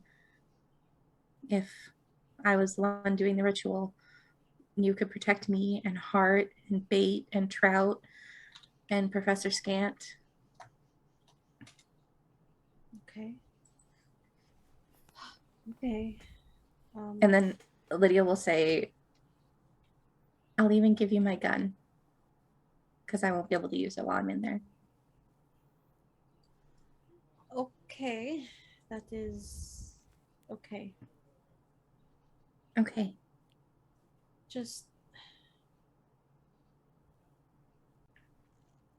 I wish I could tell you be safe, but that doesn't really help when one of the tasks is to drink poison. I've got that figured. That one I've got figured out. It's the ones that we don't know about yet that I'm a little worried. Just be careful. Of course. I'll have you and Hart there. It's the safest I can be. And give them a big hug, both of them. And I think that right before we settle in for the night, Lydia will use her last third level slot to cast Sending to Lucas and just in 25 words or less say, about to do something dangerous tomorrow and thinking of you and hope that you're okay. Love you very much. If something terrible happens, make sure to take care of Kuori and Hart for me. Right. Since there's always a response for Sending, Lucas says, well, that sounds dark.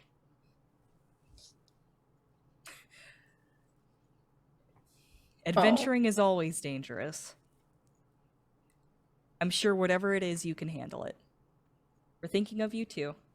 Love you. Ooh.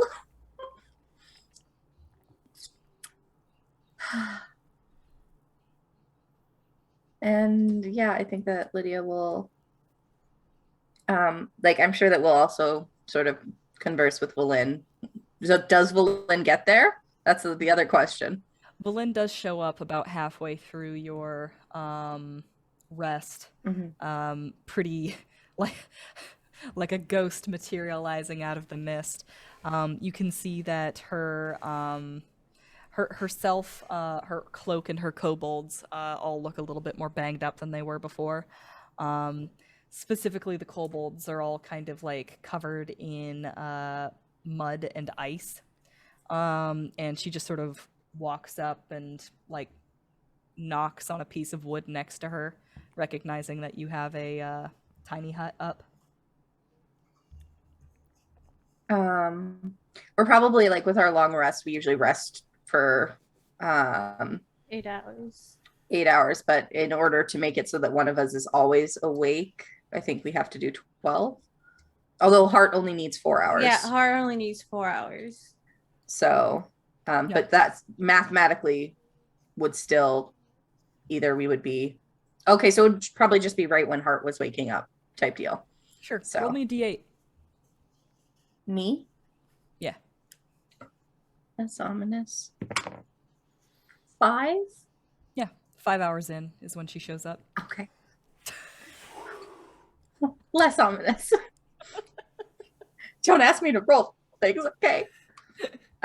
So yeah, I think that at this point Lydia's probably still curled up with Kuori and Trout and Bait, and just one snoring pile.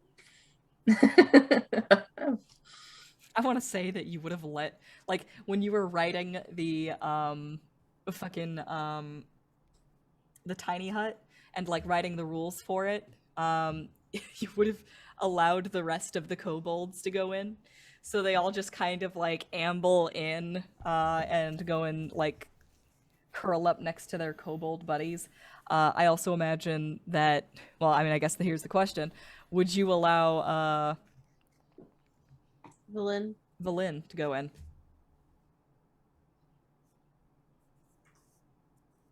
Here's the thing. Oh boy. No. I think that because we didn't know when she would be, when we would be arriving, there was no way to know that like one of us would be awake. So hard pass. Yeah, she just sort of stands outside of the tiny hut and knocks on a piece of wood to get your attention. Hart pops out. Oh, you made it back. Did you find what you were looking for? Mm-hmm. There was a big spooky tree. There was a floaty thing that was right next to like 4 smaller things that they had like these big eyes, kind of like when we first She doesn't let Hart finish. She just shuffles through her notes and then hands him a piece of paper silently. What is this? My half of the inscriptions. Oh. Well, thank you. And he'll just like walk back into the tiny hut. She just sort of like rolls her eyes and leans against the wall. Yeah, and then Hart. Now I feel bad that I didn't let her in. That's okay. She doesn't belong in the cool kids club. She's mean. She told no us we meanies can't allowed. She told us we can't sit with her. If you can't sit with her at lunch, then she can't be in the clubhouse. It's true. Yeah. That's the rules. I think that Lydia will wake up and be so happy to see all of the kobolds that she just gives them all individual little hugs and pats on their head and is so excited to see them all. And then realizes that Valen is probably here and goes out to speak with her as Kuori's waking up. Yeah, sorry, I'm like putting together all the notes for the. Mm-hmm.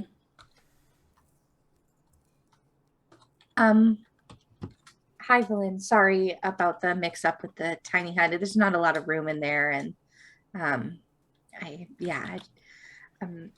were you okay in your quest? We managed. Would have been faster if I had all my kobolds. Well, The Tower of Necromancy was completely destroyed. So we don't have that part of the steps of the ritual? No, we were able to find it, but after a lengthy excavation. I mean, you only were a few hours delayed behind us. We needed their help too. We definitely didn't forget that they were with us the entire time. That's all I'm saying. Well, trust is earned, and I appreciate that.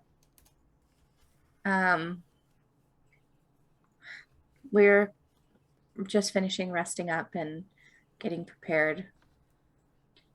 Were you planning on being the one that, I'm guessing not, but were you planning on being the one that completes the ritual? Depending on what all of the ritual requires, my abilities should be sufficient. Is it something that you want to do? Because if not, I would be okay taking on the responsibility of doing the ritual. I know that you generally tend to prefer watching others complete dangerous tasks, if that can be arranged. Sorry, that's out of character laughter. She just sort of shrugs and looks past you at Kuori. Have you finished compiling the notes? Yes. I think we're missing one. Which one are we missing? 7th. Let's see, which one is We have 7? abjuration. The 7th one is necromancy. It should be there. I did not put it there. It's one of the ones that Valen would have found. The very first one she had found earlier. Yeah. And already given to you. Necromancy is 7th, trace a circle with the ashes of the dead.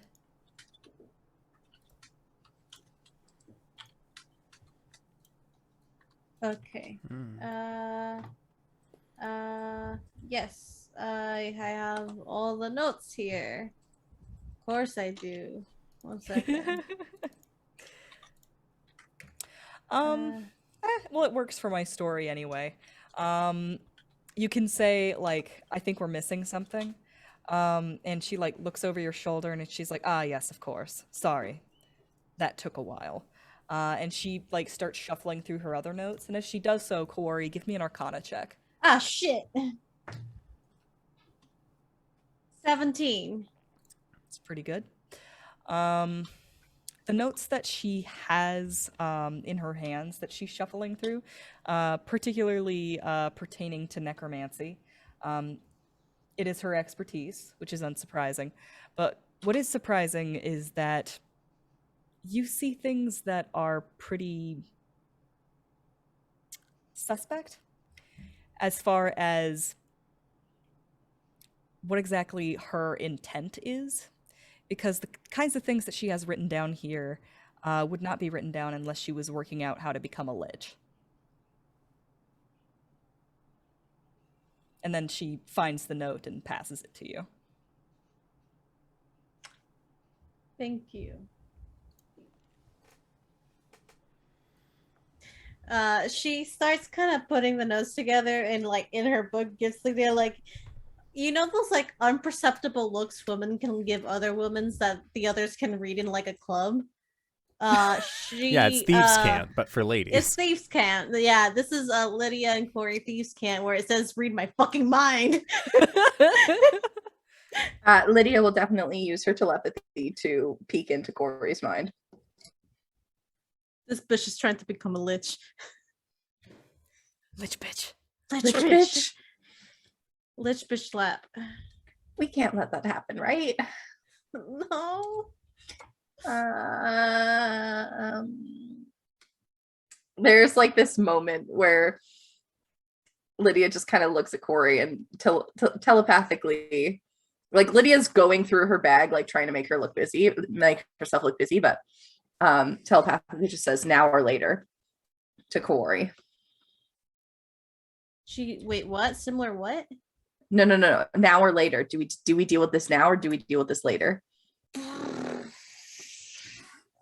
Because here's the thing. She's pretty weak right now.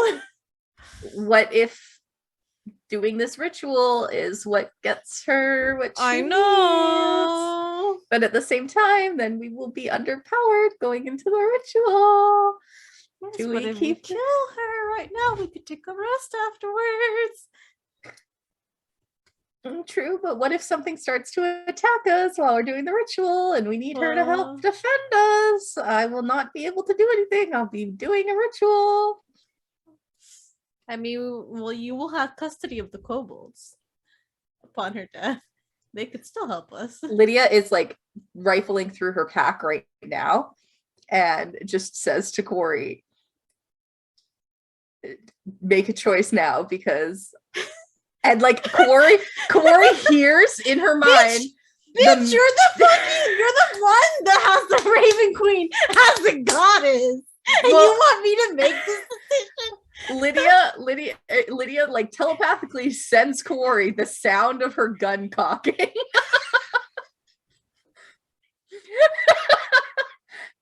Kuori, you're the one that usually has the level head with this stuff. That is why I am diverting to you. Hold on, let me patch Hart in. Lydia will like relay all this information and it will literally say, Hart, I'm in your head. Do not say anything out loud. Pretend you are looking at something shiny behind you. There's something shiny behind me? He says aloud as he looks. Valin is trying to become a lich, and that is no good. That is bad. Don't say anything out loud because she will hear us, and we need her to not know. We're trying to decide whether or not we attack her now or we attack her later, because if she becomes a lich, then she's going to kill us all. Be right back. That goes back to Kuori. What do we do? What do we do? What do we do? A brief aside. When Hart says, there's something shiny behind me, he turns around and looks for the shiny thing. And lo and behold, there's that robed figure just sort of at the end of the street, looking directly at you guys. And sort of nervously scraping about its feet are those Nothics that you saw earlier, who sort of look at you and look at the guy again, look at you. And the guy's just standing there, looking, not doing anything, just staring. And there's sort of a glint about his eyes. And as you're looking at him, you notice that robe, like, it is literally just floating. It doesn't seem to be any body underneath the robe. Lydia and Kuori, you can go on. She's good. I'm sorry. Is this the fucking demi-lich?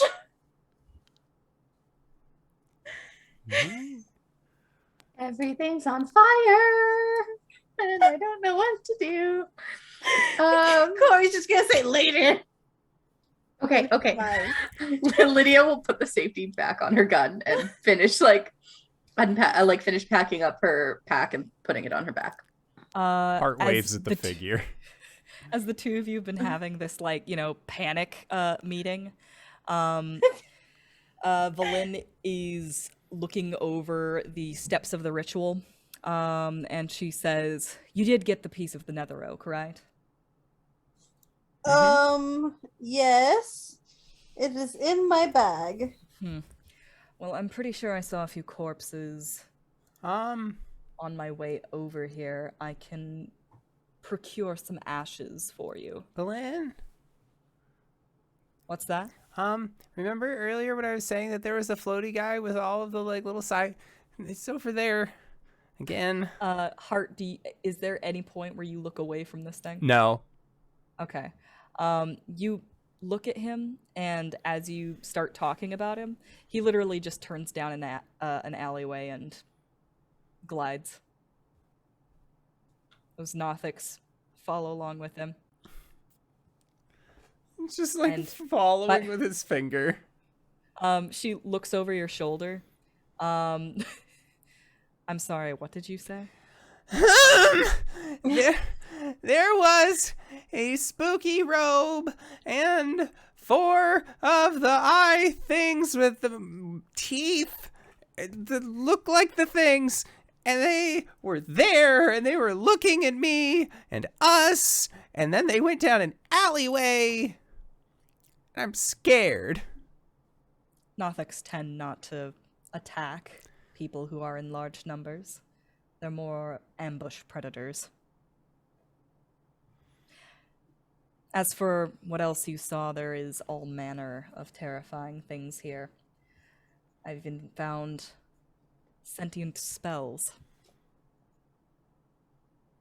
Sentient spells? Please elaborate. There's some strange arcane happenings, auras in this place. I came to a place where there was a big bee's hand just moving about all on its own. Oh, we saw that too. She nods. Well, pray that you don't find a sentient fireball. Well, shit. There are We also met- Magen here, which are constructs that the Netherese made to assist in their doings. Question. I hear that they actually play chain lightning. Question, DM. Yes. Can I roll Arcana to see what I know about liches? Sure. He looks up things about liches. Liches are bitches or snitches who get stitches. Math 24. 24 is pretty good. Are you asking for Kuori to have access to specific information that you already know? Or are you asking me to give you information? I do not know much about Ask me liches. questions. Yeah. All right. Steven, why don't you explain what a lich is? Oh boy, they're my favorites. Let's all put our knowledge together. So a lich is when a wizard reaches a certain threshold of power and they seek to have a life everlasting, to be just a nerd eternal and read books all the time. They can go about the practice of becoming a lich, which usually involves replacing like part of the components is like putting gemmies in their eyes and like the 6 crystal teeth, and that's usually why a demi-lich, which is a failed lich, will still have those in them, but as a regular lich, those are consumed in the overall process of becoming an actual lich, which is, again, so you can just be a nerd forever. And not have to eat or sleep. You can just read and study magic. However, normally when you do become a lich, you lose all of your memories.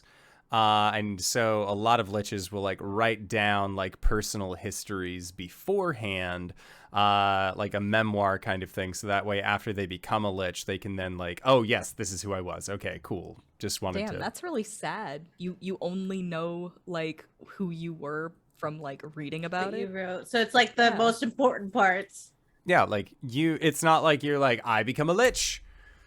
Haha, I have ascended. No, like you keep your memories as a demi-lich, but you lose them all as a lich. And then you, again, like you can kind of like start learning things again. And that's kind of, again, the benefit of being a lich is that you can be alive for so long that it's like, oh, okay, yeah, like I can just do these things. I can relearn that. And then like you spend the next like several like months rereading your own personal history to get a good idea, because like your emotional state and like your like, if we said like, oh, your wisdom and charisma score stayed the same, but like your intelligence kind of gets like a little nuked, and then you get to restart and then go back. Specifically, like I think the relevant things about liches in this situation is that it's sort of a prolonged ritual thing that like you have to like do a lot of evil, terrible things. First of all, you have to learn how to do it. That's kind of the first step. And it seems that this is what Valin is after down here in Netheril, or rather Yithrin, which is a Netherese city. The other half of it is that liches are definitely an evil thing. On account of the fact that they have to feed souls to their phylactery on occasion.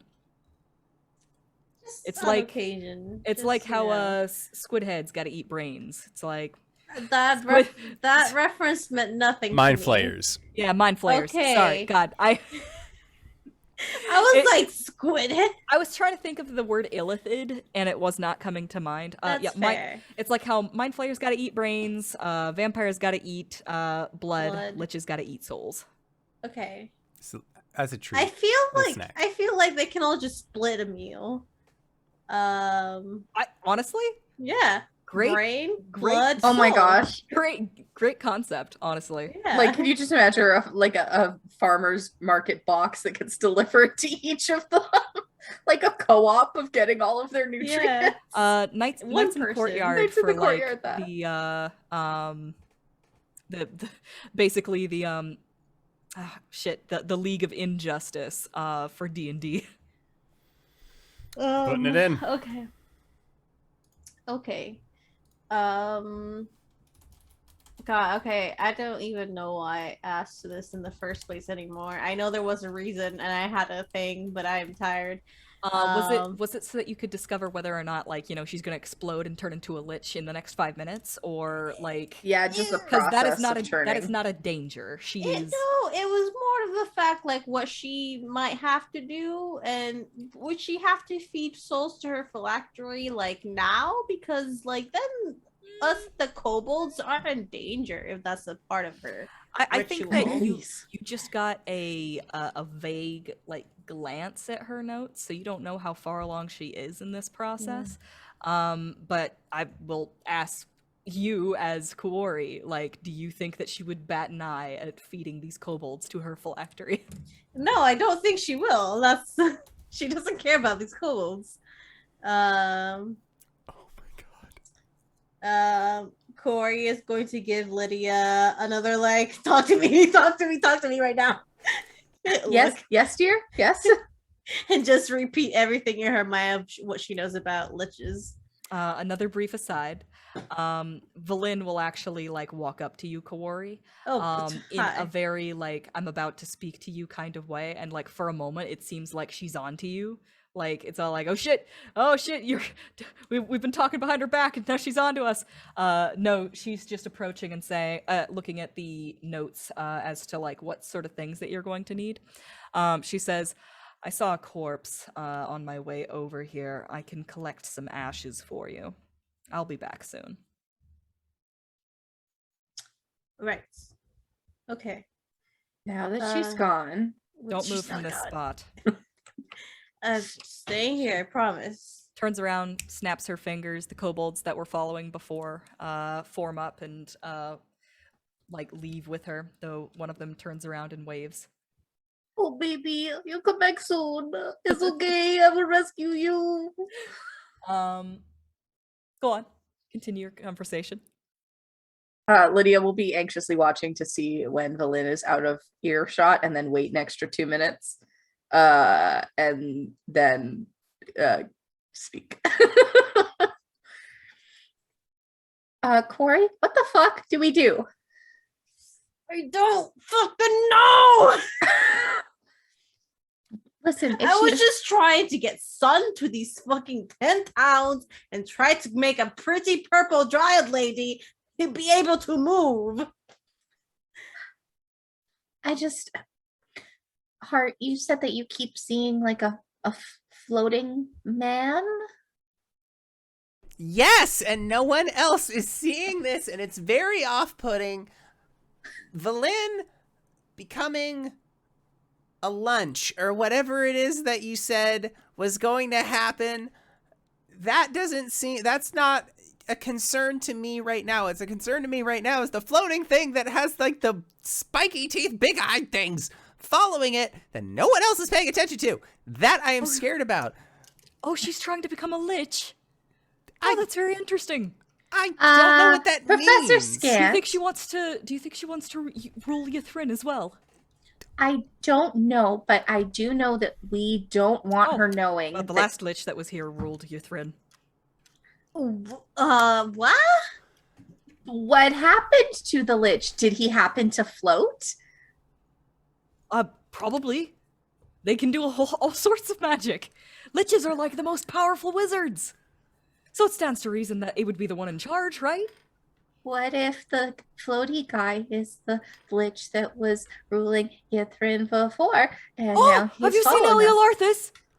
I don't know. Hart, You think we can get his autograph?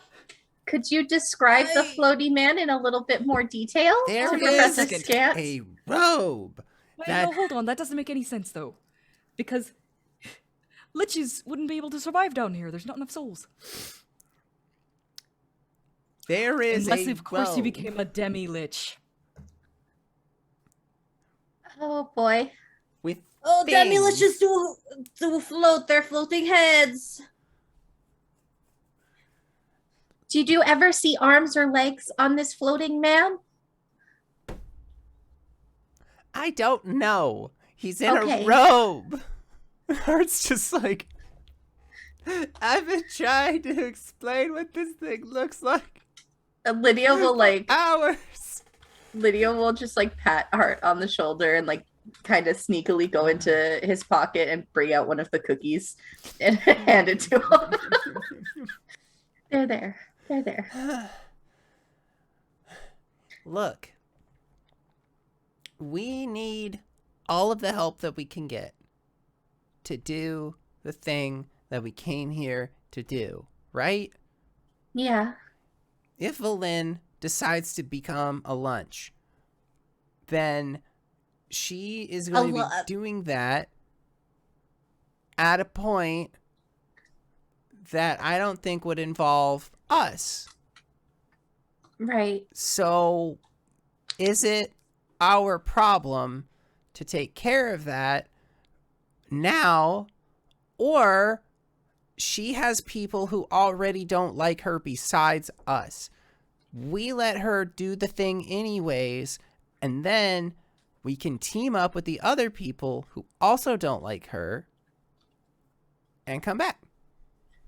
It's a lot easier to kill a woman with an eye patch than it is to kill a lich. Is the problem. Did I hear someone mention people who don't like Valin Harpel? There's the Oh sound god, is it Avarice? There's the sound of fluttering feathers as a raven lands near you. Sorry, just my ears were burning. Of course they were. Are you here? In a manner of speaking. Hello, bird. Kuori, it's been so long. Hi, Avarice. That has been so long. I always say it's Oh, been you so never long. call, you never write, but then again, neither do I. Exactly. So Sending works both ways. I don't have sending, so It's just an expression, Kuori. Oh, a little bird told me that you've been interacting with some less than scrupulous people. Well, a little bird told you that we needed some assistance and you weren't available, so... yep. Where are these birds learning such big words? I was busy. Mhm. Yes, I'm here now. clearly to visit the call or write, you know. I'm here now, You know, we could- and I can help you now. In Excellent. bird form? Each other. Right. Help you who you are a leader of a cult to Asmodeus, correct? Sorry, not Asmodeus. Lephistus. I know this. Like an actual, like, the raven, like, takes its wing and just, like, hits itself in the chest, just like, oh, you've cut me to the core. Oh yes, I know. I'm sure no It's one has. Lephistus, not Asmodeus. I'm on. sorry. There's too many demon kings. Or I mean, think about all the ice. The ice, Kuori. Avarice, my area of expertise is not demonology. I guess we can't all be experts on demons. No, you're experts on demons. I'm expert in something else. Everybody has their own shtick. Hart's an expert on cookies. Mm-hmm. He is very much an expert on cookies, specifically eating them.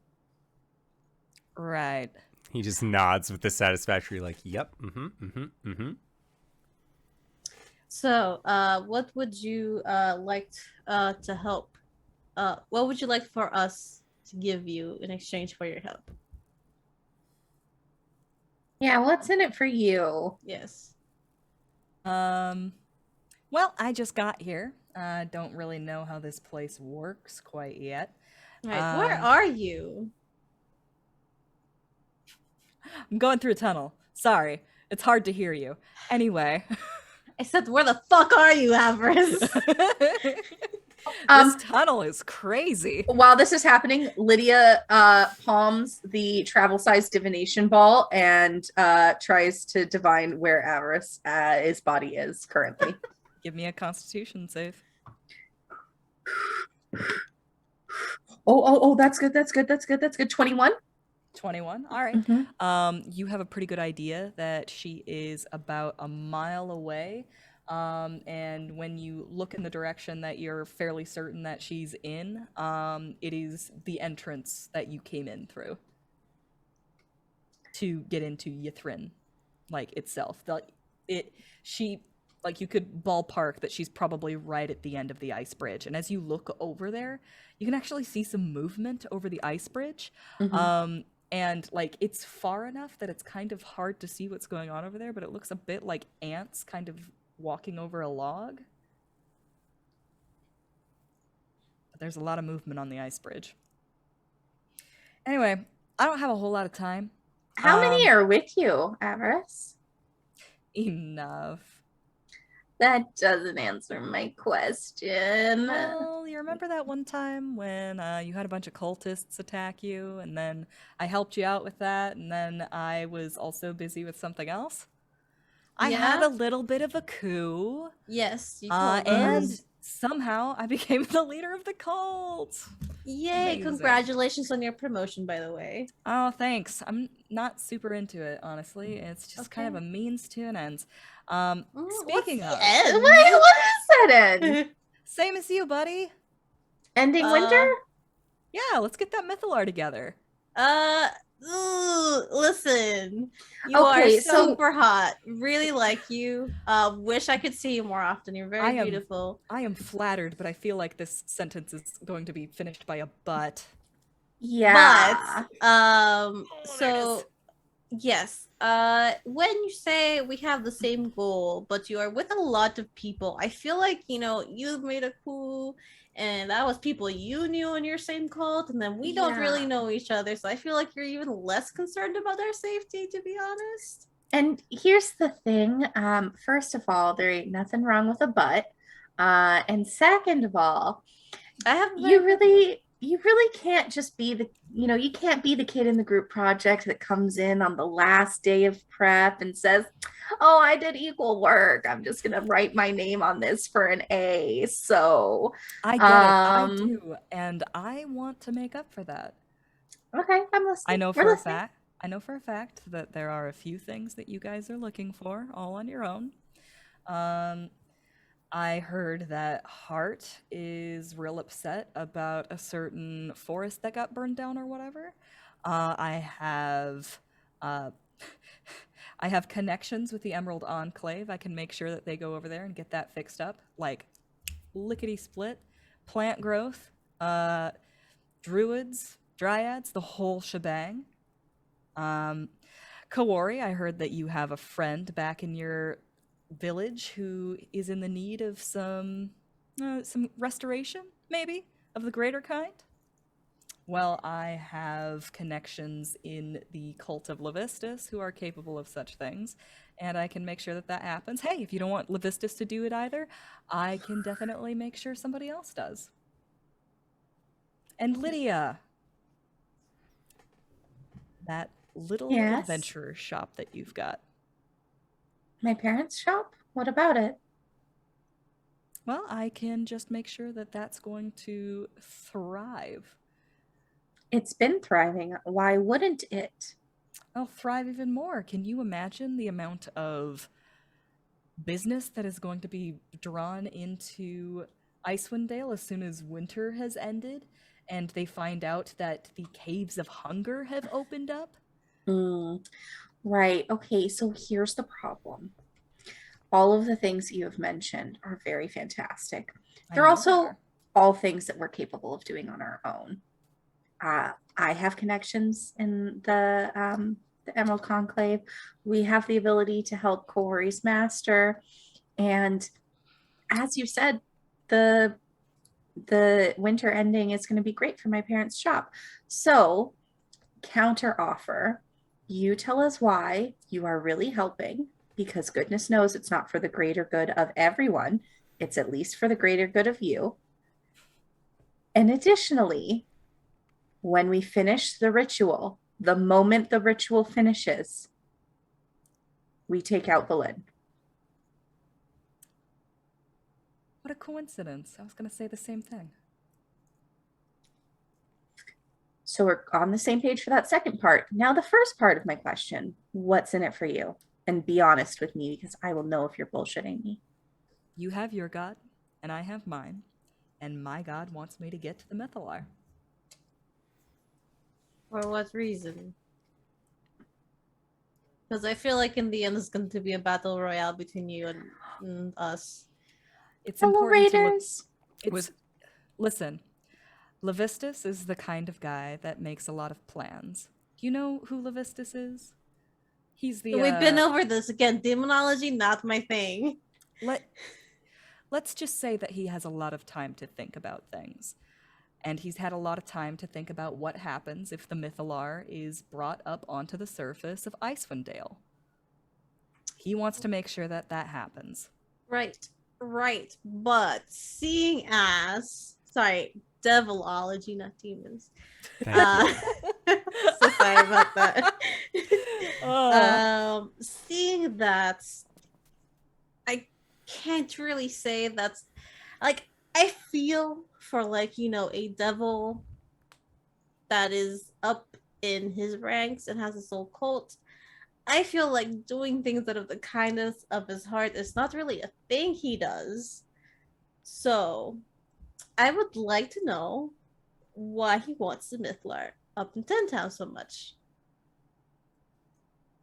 Do you think that he would tell me? Listen, I just do what I'm told. It's a good trait to have. Yeah, I never had that trait.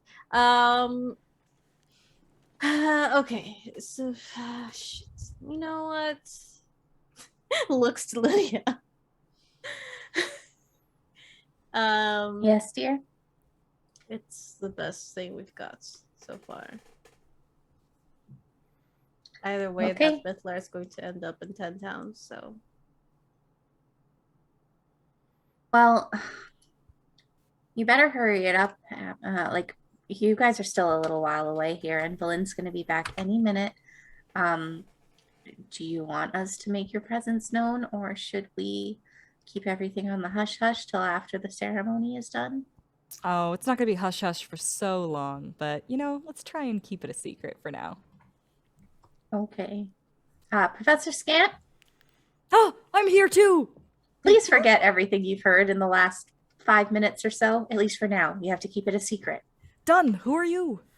No, 5 minutes, not 5. I'm just kidding. Oh, you silly Professor Orb, you. I learned humor! Lydia will kind of like walk over to where Professor Scant is like, yeah, she's gonna give Pat and then give like a little smooch on the side of the orb and leave some lipstick marks there. Aw, that's so cute. Give me a retroactive insight check. Me or anybody? Anybody who's interested. Yeah, she didn't go get corpses, did she?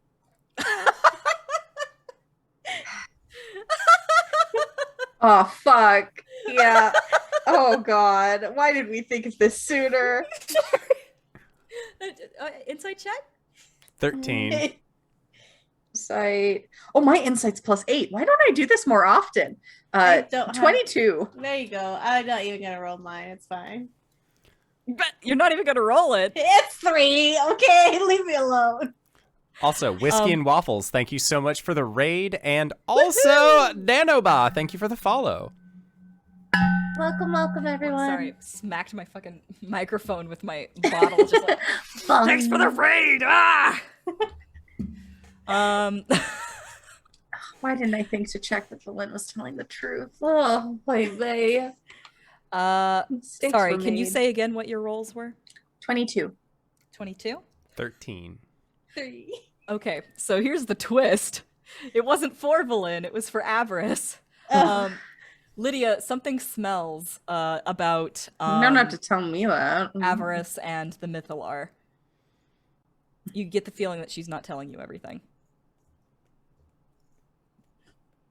Mechanics question.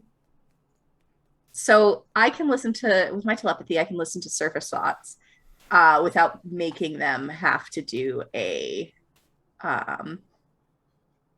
check, right? And they don't know about it. However, should I want to delve deeper, there is a DC involved, but it's average. Oh, You just muted yourself. But it's Avarice is familiar and not Avarice. Would I still be able to get that same effect as she is sending her consciousness through the Raven? I'm gonna say no.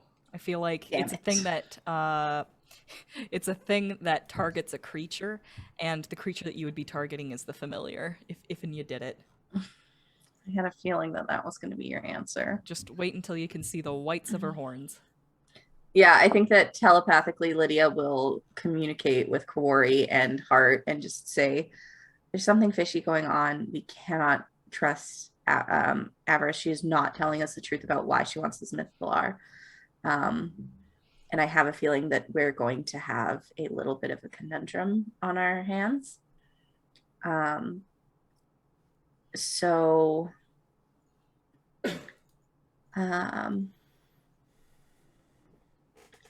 Kuori, Lydia will say out loud, I have to go to the little gnome's room. Will you come with me? It's scary. Hart, can you keep an eye on the kobolds, please? Mm-hmm. And then Lydia will explain telepathically, hi, yeah, we're going to talk. I will attach you in telepathically. Don't worry. Please try and keep Avarice busy. To Hart? Yeah. Oh no. Yeah, he's got this. Oh, yeah. So like Lydia wants, like, I want to walk well out of earshot of this bird to find a place to go to the bathroom. However, that's not the intent. It's a little chat time. All right, so Lydia and Kuori leave the premises to go and have a conversation. Yes. All right. As you leave, there's like a kind of a moment of silence where Hart, the Raven, and the kobolds are all there. And Avarice, speaking through the Raven, goes, So you know where the Glen is? Oh yeah. Of course I do. Would you be able to help me find it again? It's been a while since I've been there, and I really don't know where I am in relation to it. I was just going to kind of wander around for a while and see if I could find it again. But if you know where it is, that'd be really helpful. Did you see Hathawin on your way in here? She was really nice. If that's what you want, yes, I can make that happen. Yes, I did see Hathawin. Her pears are delicious. They really were. They were such great pears. And then while we were there, Kuori was talking with her, and she kept saying that she was like all bluster about pretty ladies. Hart, I'm going through a tunnel again. I think I gotta go. All right, bye. Well, we're all in a tunnel, and he's like looking around and like, are caves just tunnels? Oh my god. This was the best decision I could have possibly do, is leave Hart in charge of this. What were Kuori and Lydia going to talk about? So Kuori, something is up with Avarice and Valen. Oh, really? I couldn't tell. Actually, you couldn't tell. You rolled a 3. No, I couldn't tell deeper, but I could already tell. Get dunked. Listen, she can know something's up. She just doesn't know what. Exactly. Just kidding. Please get bad vibes without like knowing why. I think with a 3, she definitely thinks that Valen's up to something. I mean, we know. So here's the thing. Avarice is up to something. Valen is up to something. Our ultimate goal is to get to where we need to do the ritual. Here's the thing. What if we tell Valin that Avarice is here, trying and has come to kill her, and use them to slow each other down, and we sneak away Yes, but and go do the ritual. yes, but here's the thing. If they get a chance to talk and figure out that we lied and fucked both of them over, there's gonna be Avarice and her little tiny cult army, and Valin and her wannabe Lich ass coming after us. Right. I just don't see how we can rectify this in any other way, because if we complete the ritual and we get the Mythalar, Avarice is going to turn on us, Valin is going to turn on us, and we're going to have to fight them both anyways. Technically, we could just leave right now and just do it. That's kind of what I'm saying. Like if we send a message to Valin and say, oh my god, Avarice is here with a bunch of cultists and they're looking for you to try and kill you.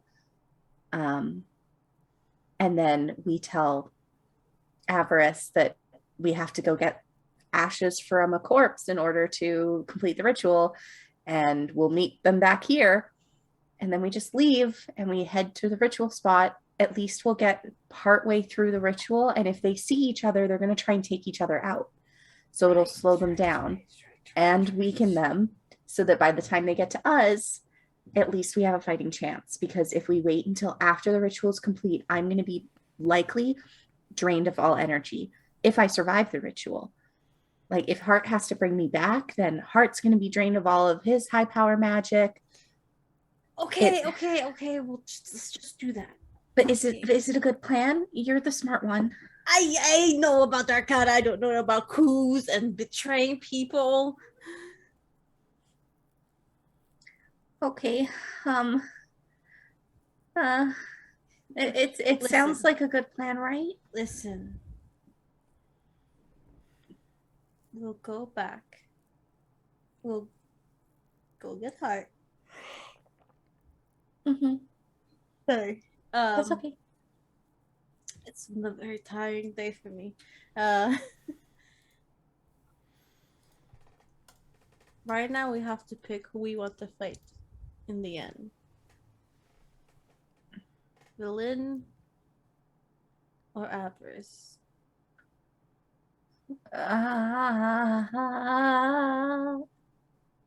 Because they might slow each other down, but when they see that we are halfway through the ritual, they might unify to go take us out. And I have strong hopes for all of us, but we can't defeat two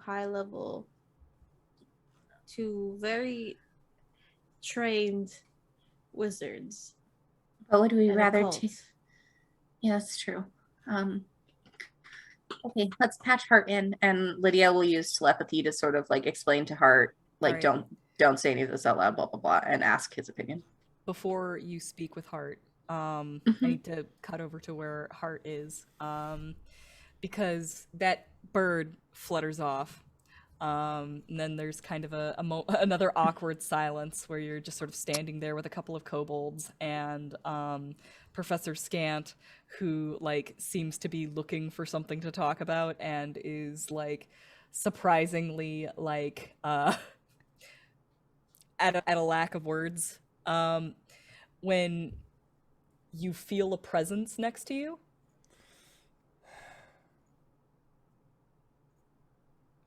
I go to look towards the presence. There is the grim, grinning face of a skull with jewels in the eye sockets peering down at you from beneath those robes.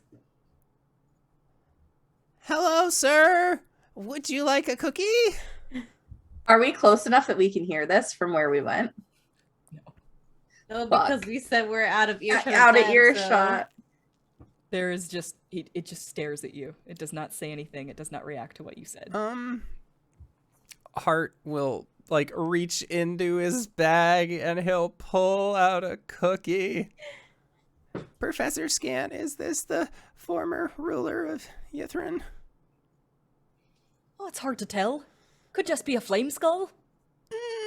I don't see many flames.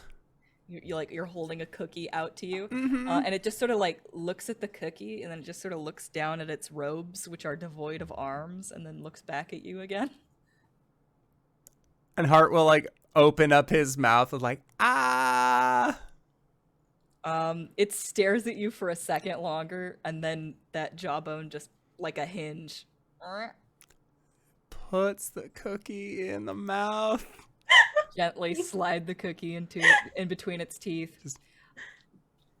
And then it just like closes its jaw and it like falls between. It just falls out onto the ground. It just continues to stare at you. And I think with that, we should leave off for the week. Oh, good. This is exactly where I wanted to be. Thank you so much.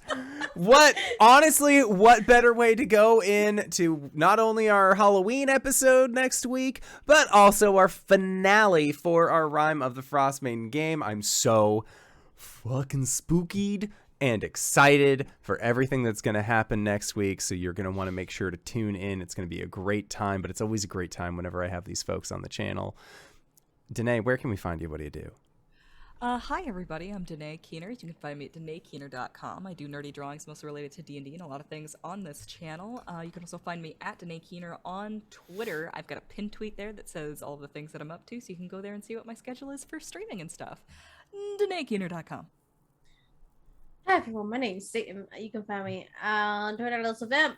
So I've been a little not on there lately because guess who's in their last semester of graduating? It's me. I want this to be over so badly.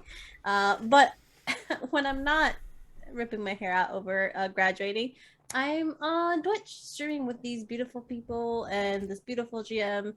You can also find me here on Thursdays playing Lilith, my vampire mobsters, in our impromptu City of Mist, sort of, with some wiggle room included game. You can also find me Saturdays at 4:30 p.m. EST over at Baldrian's channel playing Dragon Age. If you like Dragon Age, if you like being horny on main, if you like TTRPGs, you should come watch us. And Sunday mornings at 10 a.m. I am over at the Hype Goblins channel where I DM my friends through a homebrew campaign. Haven't been able to play recently because my life is busy. But when we come back, they're going to be coming back in a dead god isle, floating island body in the astral sea. So, metal as fuck. That's me. Bye. DanaeKeener.com. Oh, hi, everybody. It's me, LizMac, here on Twitch, or LizMacD22 on the Twitter. You can find me here for one more Sunday night next week. But otherwise, I'm lucky enough to be the community manager of Clever Play Studio. We're a small video game studio based here in Canada that just released Operation Tango at the beginning of the summer. And we actually just released a DLC last Friday, which adds like 2 hours of unique playtime to the game and is super fun. Because of that, we're doing a giveaway where you could win one of these custom headsets or copies of the game. I will put the link in the chat, but it is bit.ly/DLC giveaway, and it goes until next week on Halloween. So if you want to win yourself some cool HyperX headphones or a copy of the game, check that out. And if not, I will see you guys next week. DanaeKeener.com. And if you've made it this far, you probably already know who I am. But if you don't, hey, Acorns, what's up? It's me, your buddy, your pal, your friend, the Indoor Adventurer, the showrunner here at twitch.tv/Indoor Adventures.